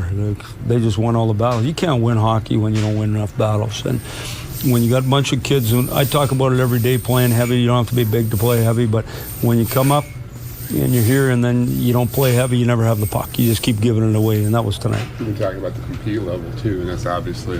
Well, I mean, I think we've really been competing hard. I didn't think we competed hard enough tonight. Mike, can you just speak to the challenge? I mean, Jimmy Howard's kind of been a rock for years here, and this year in and out of the lineup the way he's been, potentially another injury here. Well, I mean, Howie just kind of got himself going. He had a tough first half, obviously. Someone else gets opportunity. It's the NHL. We can whine all we want about injuries. They happen. You got to have enough team depth to not face. So obviously, we got to keep people out, had out for a long time. I believe we're finding players. Riley Sheehan looks like a hockey player to me. Glenn Denning looks like a hockey player to me. So let's keep finding players. See you guys. Tonight's Total Impact is brought to you by Total Hockey, and tonight we give it to Gustav Nyquist. He scored the Wings' lone goal of the night way back in the first period to tie the game up at 1. Unfortunately, it would not be nearly enough as the Wings fall 4-1 to the Blues on this Martin Luther King Day at the Joe. A whole lot more Red Wings Live coming at you after the break. And when we come back, it's back to the Joe we go to hear from Ken and Mick as they break tonight's contest down as only they can. That's coming up next on Red Wings Live. Stick around, everybody. We'll be right back. Back to hockey now. Tough night at the Joe for the Red Wings as they fall to the Blues. Not much offense for the Wings again, and another injury as Jimmy Howard had to leave the game early with a lower body injury. Not much left for them to talk about, so let's take it back to the guys up in the booth who will give us their thoughts on tonight's game. Ken Daniels and Mickey Redmond, take it away, guys. It was interesting that Mike Babcock said after 40 minutes he didn't like the compete level of his team tonight. You agree? Oh, absolutely. It was after the first 20 that was obvious. They got outshot 18-6 in the first period. Blues were maybe unhappy that they weren't up more than just a tied game at 1-1. But this game unfolded. It's still anybody's game. Ken in the second period. 4-on-4, bang, power play. After that, face-off cost them. 2 goals back-to-back by defensemen. And then they weren't able to take advantage of the 5-on-3. That power play has just got to get going on a timely basis, if not from a numerical standpoint. They couldn't do that, and then the fourth goal didn't matter anyway from Bouwmeester, a bad bounce off a leg. But they were outgunned and outmanned and outworked and outsmarted and out everything tonight. Blues had one of their best games, and Detroit had one of their worst. Bad time to have it. The only good news against Chicago as you look ahead right now, hopefully Jonathan Ericsson will be back in the lineup. And guys, the Fox Sports Detroit Red Wings Player of the Game that's presented to the McDonald's McCafe Rewards goes to Gustav Nyquist. He had his first goal in the last 9 games and the first power play goal of his career tonight. He takes home 37% of the vote. Thanks for playing along, everybody. Still more Red Wings Live to follow. Back inside the room we go for more post-game reaction and more from Darren and Chris. That's on the other side of this, everybody. Stick around. We're coming right back. In case you're just joining us tonight, the Red Wings and the Blues were tied at 1 after 1, but St. Louis scored the only 2 goals of the second, and they go on to take tonight's game against their former Central Division rivals. 4-1 your final from the Joe tonight. Darren Elliott and Chris Osgood back with us. Trevor Thompson here as you're watching this edition of Red Wings Live from inside the Fox Sports Detroit studios. 4-1 final. The Blues take it over the Wings tonight, Ozzy. What really sticks out in your mind when you look back at tonight's game? Just how good the St. Louis Blues are. Darren said earlier, far too much St. Louis Blues, but I was impressed with how good they are in front of both the nets. Yeah, they're a physical team on the boards. Yes, they're deep. But while in the trenches, where you win hockey games, especially in the playoffs, they're very, very good in front of there at blocking shots, getting rid of rebounds, and being very, very physical and mean in front of there at protecting Halak. And at the other end, in Jimmy Howard's face the entire night, banging rebounds, holding the puck, being very, very strong on the puck, and getting to the net with numbers, making it very, very difficult for Jimmy Howard, who was great in the first period of this game, giving the Red Wings an opportunity to win. Yeah, it was a storyline that you kind of like. If you have to play a good team like this, all of a sudden, your goaltender's fantastic. 18-7, you're outshot in the first period. You score in the last minute. You're tied 1-1. It's all set up, except St. Louis Blues, they didn't follow the script. They scored twice in the first 2 minutes and then defended the 5-on-3 where you had the opportunity. The other thing that I take away from this game, Ozzy, is young players. We have a bunch of young players, and there's inconsistency with young players. I think you saw some of that tonight. Yeah, you see that not only when we talked about previous shows about goal scoring, where, yeah, they get these chances, but it's a lot different when they're playing in the NHL with less time, and these goaltenders are so good. And you see it. Riley Sheahan probably having his best game as an NHLer last game. Tonight, not so much. A little unlucky on that on the fourth goal, which was his third he was on the ice for. But these young players are all very good. But the thing you're going to notice is inconsistencies in a lot of aspects of their game. And when they got to get these guys back from injuries. And time is ticking away. Now we're going to get under 30 games soon here, and then close to 20. You don't want to fall back where you're in the same situation, or maybe worse than last year. All right, good stuff, guys. Well, let's get back inside that Red Wings dressing room right now and hear some more post-game reaction from the guys who played in the game. Justin Albuquerque up next. Yeah, it would have been nice to get a goal there. We didn't, unfortunately, but we still got to be better 5-on-5. Like I said, win more battles. Be better on the one-on-one battles, whether it's in our zone or in their zone or wherever it is. And I thought a lot of the game we got out competed that way. Doesn't get any easier. Chicago coming in Wednesday, just kind of talk about this tough stretch, and now maybe without Jimmy Howard. Yeah, it's injuries have been plenty this year, unfortunately, for whatever reason. But we can win with this group, and I think we've up to this point we've played well. And Chicago's always a fun matchup. I think we always play those guys good. So we gotta bring our game, bring a better game. We got to compete harder for 60 minutes, and we know how we got to play to get a win.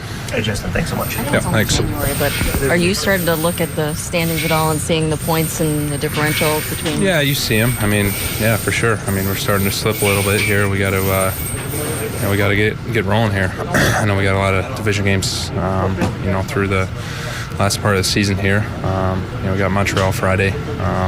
We just got to take it one game at a time, and with the group we have, we just got to work hard and outcompete the other team across from us, because we do got a lot of young guys, a lot of guys filling in, but we can still get it done with this group. And for us to be getting wins here, it's not going to be prettiest, but it's it's going to be the grinding type 2-1, 3-2 games, lower scoring. So we got to be good on especially teams and defensively not give up too much.